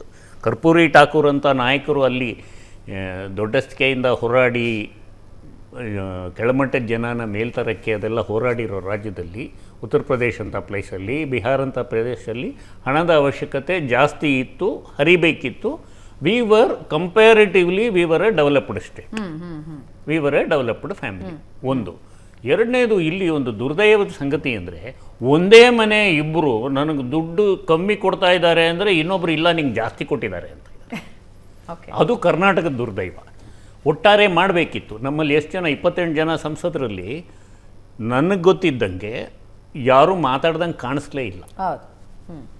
ಒಂದು. ಇದರಲ್ಲಿ ಹಣಕಾಸು ವಿಚಾರಕ್ಕೆ ಬಂದಾಗ ನಾವು ಒಂದು ತಿಳ್ಕೋಬೇಕು, ತಾರತಮ್ಯ ಆಗಿದೆ ಅನ್ನೋದು ಸರ್ವಕಾಲಿಕವಾದ ಸತ್ಯ. ಎಲ್ಲ ರಾಜ್ಯಗಳಿಗೂ, ದೇಶದಲ್ಲಿ ಬಹುಶಃ 2 ರಾಜ್ಯಗಳಿಗೆ ಬಿಟ್ಟರೆ ಎಲ್ರಿಗೂ ತಾರತಮ್ಯ ಅನ್ನೋದಿದ್ದೇ ಇರುತ್ತೆ. ಕೇಳಿದಷ್ಟು ಕೊಡ್ತಾ ಇದ್ದರೆ ಎಲ್ಲಿಂದ ಸಂಪನ್ಮೂಲ ಕ್ರೋಢೀಕರಿಸಬೇಕು? ಒಂದಾ ಸಂಪಾದಿಸಬೇಕು, ಇಲ್ಲ ಸಾಲ ಮಾಡಬೇಕು. ಕೊರೋನಾ ಡಿಫಿಸಿಟಿಂದ ಸಾಲ ಮಾಡೋ ಪರಿಸ್ಥಿತಿ ಜಾಸ್ತಿ ಆಯಿತು. ಆಂತರಿಕವಾಗಿ ಸಂಪನ್ಮೂಲ ಕ್ರೋಢೀಕರಣ ಬೇಕು. ಅಸೆಟ್ ಸೇಲ್ ಮಾಡಬೇಕು. ಅಸೆಟ್ ಅಂದರೆ ನಮ್ಮ ಅಸೆಟ್. ನಮ್ಮ ಅಸೆಟ್ ಎಲ್ಲಿಂದ ಸೇಲ್ ಮಾಡ್ತೀವಿ? ಫಾರಿನ್ ಈಕ್ವಿಟಿ ನಮ್ಮ ದೇಶಕ್ಕೆ ಬರುತ್ತೆ, ಡಾಲರ್ ರೂಪದಲ್ಲಿ ಹಾರ್ ಬರುತ್ತೆ, ನಮ್ಮ ಬಾರ್ಡರ್ ದಾಟಿದ ತಕ್ಷಣ 83 ಆಗುತ್ತೆ. ಅಥವಾ ನಮ್ಮಲ್ಲಿರೋ ದೊಡ್ಡ ಸಂಸ್ಥೆಗಳೇ ಸರ್ಕಾರಿ ಸಂಸ್ಥೆಗಳು, ಅಂದರೆ ಒಂದು asset is in the form of a land or building, ಅದನ್ನು ಒಂದು ಪ್ರೈವೇಟ್ ಕಂಪನಿಗೆ ಮಾರ್ತಾರೆ. ಅಲ್ಲಿಂದ ಕ್ಯಾಶು ಅಥವಾ ತತ್ಸಮವಾದ ವ್ಯಾಲ್ಯೂಸ್ ಗೌರ್ಮೆಂಟ್ಗೆ ಬರುತ್ತೆ, ಖರ್ಚು ಮಾಡ್ತಾರೆ. ಈ ಅನಿವಾರ್ಯತೆ ಇದ್ದಾಗ ರಾಜ್ಯಗಳು ನನಗೊಬ್ಬರಿಗೆ ಜಾಸ್ತಿ ಕೊಡಿ, ಬೇರೆ ಒಬ್ಬರಿಗೆ ಕಡಿಮೆ ಕೊಡಿ ಅಂತ ಹೇಳೋದಕ್ಕಾಗೋದಿಲ್ಲ. ಬಟ್ ನನಗೆ ಕಮ್ಮಿ ಕೊಟ್ಟಿದ್ದೀರಾ ಅಂತ ಹೇಳ್ಬೋದು. ಎಸ್ ರವೀಂದ್ರ ರೇಷ್ಮೆ ಅವರೇ, BJP ಅವ್ರು ಮಾತನಾಡೋದನ್ನು ನೋಡ್ತಿದ್ದೀರಿ, ಕಾಂಗ್ರೆಸ್ನವ್ರು ಮಾತನಾಡೋದನ್ನು ನೋಡ್ತಿದ್ದೀರಿ. ವಿಷಯ ಏನಿದೆಯೋ ಅದು ಈ ಪಾಲಿಟಿಕ್ಸ್ನಲ್ಲಿ ಕಳೆದು ಹೋಗ್ತಿದೆಯಾ ಅಂತ ಅದನ್ನೇ ಹೇಳ್ತಾ ಇದ್ದೀನಿ. ಅವೆರಡು ದೃಶ್ಯಾವಳಿಗಳನ್ನ ತೋರಿಸಿರಲ್ಲ, ಪರಸ್ಪರ ತದ್ವಿರುದ್ಧವಾದ ದೃಶ್ಯಾವಳಿ. ಒಂದು ಬೆಂಗಳೂರಿನಲ್ಲಿ, ಒಂದು ದಿಲ್ಲಿನಲ್ಲಿ. BJPಯವರು ತಾವು ರಾಷ್ಟ್ರ ಮಟ್ಟದಲ್ಲಿ ಆಳುವ ಪಕ್ಷ ಅನ್ನೋದು ಮರ್ತು ಬಿಟ್ಟಿದ್ದಾರೆ. ಕಾಂಗ್ರೆಸ್ನವರು ರಾಜ್ಯದಲ್ಲಿ ತಾವು ಆಳುವ ಪಕ್ಷ ಅನ್ನೋದು ಮರ್ತು ಬಿಟ್ಟಿದ್ದಾರೆ. ಎರಡೂ ಇವ್ರಿಗೆ ಯಾಕೋ ವಿರೋಧ ಪಕ್ಷದ ಪಾತ್ರವನ್ನೇ ಭಾಳ ಸುಲಭ ಅಂತ ಅನಿಸ್ಬಿಡುತ್ತೆ. ಯಾಕಂದ್ರೆ ಬೀದಿನಲ್ಲಿ ಕೂತ್ಕೊಂಡು ಪ್ರತಿಭಟನೆ ಮಾಡಿ ಘೋಷಣೆ ಹಾಕೋದು ಭಾಳ ಸುಲಭ. ಜಾಬ್ ಮುತುವರ್ಜಿ ವಹಿಸಿ ಸರ್ಕಾರವನ್ನು ನಿರ್ವಹಿಸೋದು, ಆ ಸೀಮಿತ ಸಂಪನ್ಮೂಲಗಳನ್ನು ಸದ್ಬಳಕೆ ಮಾಡೋದು, ಅದು ಹೆಚ್ಚಿನ ಜವಾಬ್ದಾರಿಯನ್ನು ಬಯಸುತ್ತೆ. 1978ರಲ್ಲಿ ಮೊರಾರ್ಜಿ ದೇಸಾಯಿ ಅವರು ಪ್ರಧಾನಮಂತ್ರಿ ಆಗಿದ್ದರು. ದಕ್ಷಿಣ ಭಾರತ ಅಭಿವೃದ್ಧಿ ಮಂಡಳಿ, South Zone Development Council meeting ಚೆನ್ನೈನಲ್ಲಿ ನಡೀತು. ಅವಾಗ ಮದ್ರಾಸ್ ಅಂತ ಕರೀತಾ ಇದ್ರು. ಅವತ್ತು ದೇವರಾಜ ಅರಸರು ಕರ್ನಾಟಕವನ್ನು ಪ್ರತಿನಿಧಿಸಿದ್ರು, ಕರುಣಾನಿಧಿಯವರಲ್ಲಿದ್ದರು, ಕೇರಳದಲ್ಲಿ ಮತ್ತೊಬ್ಬರಿದ್ದರು. ಆಗ ಕರ್ನಾಟಕದ ಆರ್ಥಿಕ ಅಭಿವೃದ್ಧಿ ಮಾದರಿಯನ್ನು ರೂಪಿಸಿದವರು 3 ಜನ. ದೇವರಾಜ ಅರಸರು, ಹಣಕಾಸು ಸಚಿವ MY ಘೋರ್ಪಡೆ, ಅವರು ಸ್ವತಃ ಕೇಂಬ್ರಿಡ್ಜ್ ವಿಶ್ವವಿದ್ಯಾಲಯದ ಆರ್ಥಿಕ ತಜ್ಞರಾಗಿದ್ದರು, ಮತ್ತು doctor DM Nanjundappa, economic advisor to Karnataka government. Morarji Desai ಅವರು ಮುಕ್ತ ಕಂಠದಿಂದ ಹೊಗಳಿದ್ರು. ಅಲ್ಲಿ ಯಾವ ಪಕ್ಷ ಭೇದ ಭಾವ ತರಲಿ. ಇಲ್ಲಿದ್ದೊಬ್ಬ ಜನಪ್ರಿಯ ಕಾಂಗ್ರೆಸ್ ಮುಖ್ಯಮಂತ್ರಿ, ಅವರು ಜನತಾ ಸರ್ಕಾರದ ಪ್ರಧಾನಮಂತ್ರಿ. ಕರ್ನಾಟಕ ರಾಜ್ಯವನ್ನು ನಾನು ವಿಶೇಷವಾಗಿ ಅಭಿನಂದಿಸ್ತೇನೆ. ಯಾಕಂತಂದರೆ ನಾವು ಪಂಜಾಬ್ ಹರಿಯಾಣ ಅಂತಂದ್ರೆ ಭಾಳ ಅಭಿವೃದ್ಧಿ ಕೇಂದ್ರ, ಶ್ರೀಮಂತ ರಾಜ್ಯಗಳು ಅಂತ ಅಂದ್ಕೊಂಡಿದ್ವಿ. ಪಂಜಾಬ್ ಹರಿಯಾಣವನ್ನು ಹಿಂದಕ್ಕೆ ತಳ್ಳಿ ಕರ್ನಾಟಕ ಇವತ್ತು ಎಲ್ಲ ಅಭಿವೃದ್ಧಿ ಸೂಚ್ಯಂಕದಲ್ಲಿ ನಂಬರ್ 1 ಸ್ಥಾನಕ್ಕೆ ಬಂದಿದೆ. ನಾನು ಹೃದಯಪೂರ್ವಕ ಅಭಿನಂದಿಸ್ತೇನೆ ಅಂತಂದಾಗ ದೇವರಾಜ ಅರಸು ಲಂಚ್ ಬ್ರೇಕ್ ಆಗುತ್ತೆ. ನಂಜುಂಡಪ್ಪನವ್ರು 2ನೇ ಸಾಲಿನಲ್ಲಿ ಕೂತಿರ್ತಾರೆ. Mister Prime Minister, I would like to introduce you the brain behind this achievement. Here is this economist doctor DM Nanjundappa ಅಂತ ಅವ್ರನ್ನ ಪರಿಚಯಿಸಿ ಆ ಹೃದಯ ವೈಶಾಲತೆ ಮತ್ತು ಧೀಮಂತಿಕೆಯನ್ನು ಪ್ರದರ್ಶಿಸ್ತಾರೆ ದೇವರಾಜ ಅರಸು. ಅಂದರೆ ಇಡೀ ದೇಶಕ್ಕೇ ಮಾದರಿ ಆಗುವಂಥ ಬಡತನ ನಿವಾರಣಾ ಕಾರ್ಯಕ್ರಮ ಕರ್ನಾಟಕ ರೂಪಿಸ್ತಾ ಇತ್ತು. SM ಕೃಷ್ಣ ಅವರು ಮೊದಲ ಬಾರಿಗೆ ಜಾಗತೀಕರಣದ ಎಲ್ಲ ಸಾಧ್ಯತೆಗಳನ್ನು ಎಕ್ಸ್ಪ್ಲೋರ್ ಮಾಡಿಬಿಟ್ರು. ಪಬ್ಲಿಕ್ ಪ್ರೈವೇಟ್ ಪಾರ್ಟ್ನರ್ಶಿಪ್ ಅನ್ನು ತಂದುಬಿಟ್ಟು ಬೆಂಗಳೂರು ಜಾಗತಿಕ ತಂಗುದಾಣ ಆಗಿಬಿಡ್ತು ಇನ್ವೆಸ್ಟ್ಮೆಂಟ್ ಅಂತ. ಇದು ಮೋದಿಯವರು ಜಗಳಾಡ್ತಿದ್ರು, ಮೋದಿಯವರು ಗುಜರಾತ್ ಚೀಫ್ ಮಿನಿಸ್ಟರ್ ಜಗಳಾಡ್ತಿದ್ರು ನಿಜ. ಆದರೆ ಕೊನೆಗೂ ಗುಜರಾತನ್ನ ಅಭಿವೃದ್ಧಿ ಮಾಡೆಲ್ನ ದೇಶದ ಜನರಿಗೆ ಎದುರು ವೋಟ್ ಕೇಳಿದ್ರು. ಗುಜರಾತ್ ಮಾಡೆಲ್ ಆಫ್ ಡೆವಲಪ್ಮೆಂಟ್, ಅಂತಹದ್ದೊಂದು ವಾತಾವರಣ ಕಳೆದು ಹೋಗಿದೆ. ಕರ್ನಾಟಕ ಮಾಡೆಲ್ ಆಫ್ ಪ್ರೊಟೆಸ್ಟ್ ನೋಡ್ತಾ ಇದ್ದಾರೆ. ಕರ್ನಾಟಕ ಸಿದ್ದರಾಮಯ್ಯ ಅವರು ಈಗ ವೇದಿಕೆಗೆ ಬಂದಿದ್ದಾರೆ. ದೆಹಲಿಯಿಂದ ಲೈವ್ ವಿಜುವಲ್ಸ್ ನಲ್ಲಿ ನೀವು ನೋಡ್ತಾ ಇದ್ದೀರಾ ವೀಕ್ಷಕರೇ. ಸಚಿವರು, ಶಾಸಕರು, ಕಾರ್ಯಕರ್ತರು ಪ್ರತಿಭಟನಾ ಸ್ಥಳಕ್ಕೆ ಬಂದು ಕೂತಿದ್ದಾರೆ. ಈಗ ಕೆಲವೇ ಸೆಕೆಂಡ್ಗಳ ಮುಂಚೆ ಸಿಎಂ ಸಿದ್ದರಾಮಯ್ಯ ಬಂದ್ರು. ಅದಕ್ಕೆ ಮುಂಚೆ DCM DK ಶಿವಕುಮಾರ್ ಬಂದು ಏನೇನು ವ್ಯವಸ್ಥೆ ಆಗಿದೆ ಅನ್ನೋದನ್ನ ನೋಡ್ತಾ ಇದ್ರು.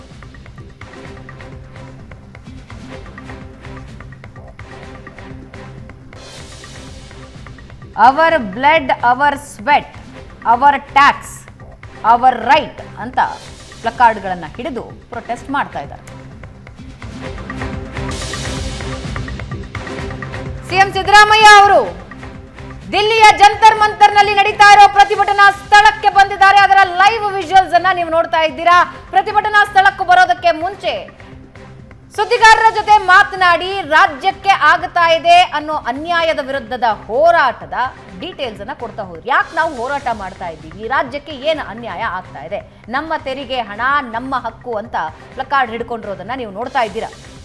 ಕೆಲವೇ ಹೊತ್ತಿನಲ್ಲಿ ನಾಯಕರು ಮಾತಾಡ್ತಾರೆ. ದೆಹಲಿಯಲ್ಲಿ ಕಾಂಗ್ರೆಸ್ ಪ್ರೊಟೆಸ್ಟ್ ಮಾಡ್ತಾ ಇದೆ, ಮತ್ತೊಂದು ಕಡೆ ರಾಜ್ಯದಲ್ಲಿ ಬಿಜೆಪಿ ಪ್ರೊಟೆಸ್ಟ್ ಮಾಡ್ತಾ ಇದೆ.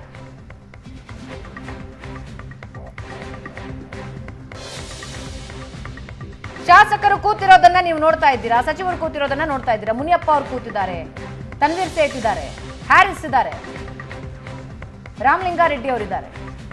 ಎಲ್ಲ ಸಚಿವರು, ಶಾಸಕರು, ಸಂಸದರಾದ ಡಿ.ಕೆ. ಸುರೇಶ್ ಹಾಗೂ ಕಾರ್ಯಕರ್ತರು ಈ ಪ್ರೊಟೆಸ್ಟ್ ನಲ್ಲಿ ಭಾಗಿಯಾಗ್ತಿದ್ದಾರೆ. ಸಿದ್ದರಾಮಯ್ಯ ಅವರು ಬಂದು ಕೂತಿರೋದನ್ನ ನೀವು ನೋಡ್ತಾ ಇದ್ದೀರಾ. ಲಕ್ಷ್ಮಣ ಸವದಿ ಇದ್ದಾರೆ, ಕಾಂಗ್ರೆಸ್ ಬಂದ್ಬಿಟ್ಟಿದಾರಲ್ಲ ಅನ್ಬೇಕು. ಸಿಎಂ ಪಕ್ಕದಲ್ಲೇ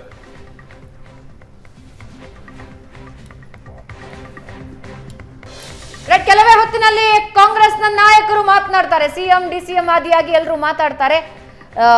ರವೀಂದ್ರ ರೇಷ್ಮೆ ಅವರೇ, ಕೊನೆಯದಾಗಿ ಕೇಳೋದಾದ್ರೆ ಈ ಪ್ರೊಟೆಸ್ಟ್ ಏನನ್ನು ಸೂಚಿಸ್ತಾ ಇದೆ? ಅಲ್ಲ, ನಿಜಕ್ಕೂ ಕೂಡ ಇವ್ರಿಗೆ ಲಕ್ಷಗಟ್ಟಲೆ ಹಣದ ಕೊರತೆ ಆಗಿಬಿಟ್ಟು ಆರ್ಥಿಕ ಮುಗ್ಗಟ್ಟು ಬಂದಾಗ ಒಂದು ಆರ್ಥಿಕ ಮಿತವ್ಯಯದ ಒಂದು ತುರ್ತು ಪರಿಸ್ಥಿತಿಯನ್ನು ಘೋಷಣೆ ಮಾಡಬೇಕಾಗಿತ್ತು. ಕರ್ನಾಟಕಕ್ಕೆ ಒಂದು ಎಕನಾಮಿಕ್ ಫೈನಾನ್ಷಿಯಲ್ ಎಮರ್ಜೆನ್ಸಿ ಇದೆ. ಅದರಿಂದ ಅನೇಕ ಅನುತ್ಪಾದಕ ವೆಚ್ಚಗಳನ್ನು ನಾವು ತಗ್ಗಿಸ್ತೇವೆ ಅನ್ನೋದು ಎಲ್ಲಾದರೂ ಒಂದು ಲಕ್ಷಣ ಕಾಣುತ್ತಾ? ಎಲ್ಲ ಕಡೆ ಭರ್ಜರಿ. ಈಗ ನೋಡಿ, ನಿಗಮ ಮಂಡಳಿಗಳ ಅಧ್ಯಕ್ಷತೆ ಘೋಷಣೆ ಮಾಡಿಬಿಟ್ರು. ಇನ್ನು ಮುಂದೆ ಈ ಗ್ಯಾರಂಟಿ ಕಾರ್ಡ್ಗಳನ್ನು ಮಾನಿಟರ್ ಮಾಡಲಿಕ್ಕೆ ಮತ್ತೆ ಕ್ಯಾಬಿನೆಟ್ ದರ್ಜೆ ಸ್ಥಾನಮಾನದ ಹಲವಾರು ಸುಮಾರು 300 ಹುದ್ದೆ ಸೃಷ್ಟಿಸಲಿಕ್ಕೆ ಹೊರಟಿದ್ದಾರೆ. ಅನುತ್ಪಾದಕ ವೆಚ್ಚಗಳನ್ನು ಹೆಚ್ಚು ಮಾಡ್ತಾ ನೀವು ನಮ್ಮ ಪಾಲು ಕೊಟ್ಟಿಲ್ಲ ಕೇಂದ್ರ ಸರ್ಕಾರ ಎದುರಿಗೆ ಹೋಗಿದ್ರೆ ಮೋದಿ ಹತ್ರ ಅದು ನಡೆಯಲ್ಲ. ಅವರು ಗುಜರಾತಿ ಬನಿಯಾ, ಅವರು ಸಂಪನ್ಮೂಲಗಳ ಬಳಕೆ ವಿಚಾರದಲ್ಲಿ ಈ ಥರ ಬೇಕಾಬಿಟ್ಟಿಯಾಗಿ ಯಾವುದೂ ಕೊಡಕ್ಕೆ ಹೋಗಲ್ಲ. ರಿಟರ್ನ್ಸ್ ಇಲ್ಲದೆ ಇರೋ ಯಾವುದೇ ಇನ್ವೆಸ್ಟ್ಮೆಂಟ್ ಮಾಡಲ್ಲ. ರೈಟ್. ಮುರಳೀಧರ್ ಅವರೇ, ಅಂತಿಮವಾಗಿ ರಾಜ್ಯ ಸರ್ಕಾರ ನಿಜವಾಗ್ಲೂ ಗಮನ ಹರಿಸಬೇಕಾಗಿರೋ ವಿಷಯ ಏನು? 59 ಸೆಕೆಂಡಲ್ಲಿ ಹೇಳ್ಬಿಡ್ತೀನಿ. ಪ್ರೊಟೆಸ್ಟ್ ಅನ್ನೋದು ತಪ್ಪು, ವಿವರಣೆ ಅನ್ನೋದು ಕೊಡಬೇಕು. ಯಾವುದೇ ಸರ್ಕಾರದ ಖರ್ಚು ಅನುಪಯುಕ್ತ ಅಲ್ಲ, ಯಾವುದೂ ಫ್ರೀಬಿ ಅಲ್ಲ, ಎಲ್ಲವೂ ಉಪಯುಕ್ತವೇ. ಕರ್ನಾಟಕದಲ್ಲಿ ಇದುವರೆಗೂ ಫೈನಾನ್ಷಿಯಲ್ ಎಮರ್ಜೆನ್ಸಿ ಅನ್ನೋದು ಆಗಲೇ ಇಲ್ಲ. ಬಟ್ ನಮಗೆ ಬರಬೇಕಾಗಿರೋ ಹಣ ಸರಿಯಾದ ರೀತಿಯಲ್ಲಿ ಮಂಡಿಸಿ ತರಿಸ್ಕೊಂಡ್ರೆ ಇನ್ನು ಸ್ವಲ್ಪ ಎಕ್ಸ್ಪೆಂಡಿಚರ್ ಜಾಸ್ತಿ ಮಾಡ್ಬೋದು. One man's expenditure is other man's income. ಒಬ್ಬನ ಮಾರಾಟ ಇನ್ನೊಬ್ಬನ ಕೊಳ್ಳೋ ಸಾಮರ್ಥ್ಯ ಎರಡೂ ಮ್ಯಾಚ್ ಆದರೆ ಪ್ರೊಡಕ್ಟಿವಿಟಿ ಜಾಸ್ತಿ ಆಗುತ್ತೆ. ಪ್ರೊಡಕ್ಟಿವಿಟಿ ಜಾಸ್ತಿ ಆದರೆ ಓವರಾಲ್ ಎಕಾನಮಿ ಸ್ಟ್ರೆಂತ್ ಜಾಸ್ತಿ ಆಗುತ್ತೆ. ಒಂದು. ಎರಡನೇದು, ಇಡೀ ದೇಶನ ಒಟ್ಟಾಗಿ ನೋಡಿದ್ರೆ ತಾರತಮ್ಯ ಅನ್ನೋ ಪದ ಬರಲ್ಲ. ಯಾಕೆಂದರೆ ಹಣ 100 ರೂಪಾಯಿ ದೇಶಕ್ಕೆ ಹಂಚಿಕೆ ಆಗಿದೆ. ಬಟ್ ನನ್ನ ಮಟ್ಟಿಗೆ ಬಂದಾಗ ನನಗೆ ಕಡಿಮೆ ಅನಿಸುತ್ತೆ, ಅದು ಸ್ವಾಭಾವಿಕ.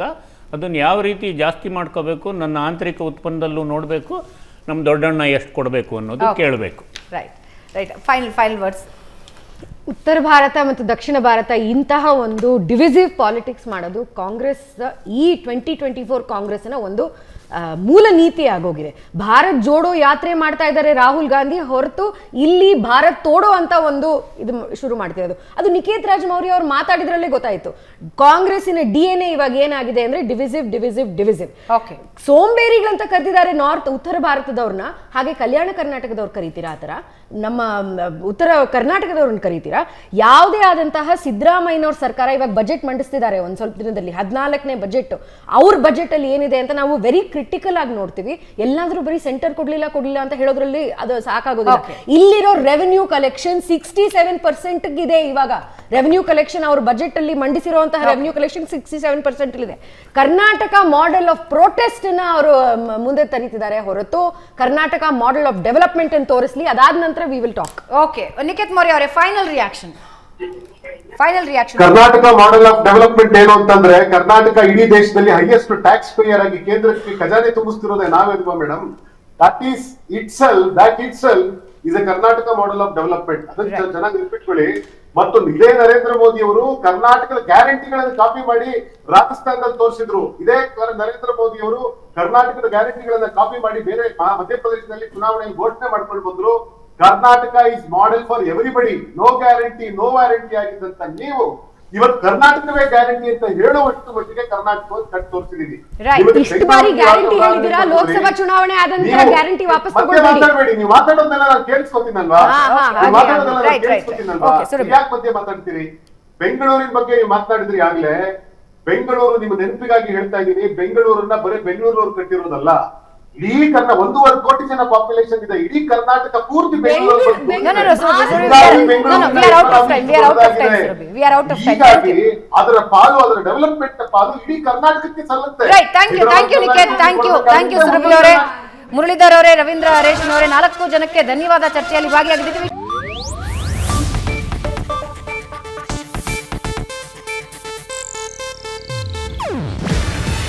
ಇದು ಏಷ್ಯಾನೆಟ್ ನ್ಯೂಸ್ ನೆಟ್ವರ್ಕ್ ಪ್ರಸ್ತುತಿ. ನೀವು ನೋಡ್ತಿದ್ದೀರಾ ಏಷ್ಯಾನೆಟ್ ಸುವರ್ಣ ನ್ಯೂಸ್.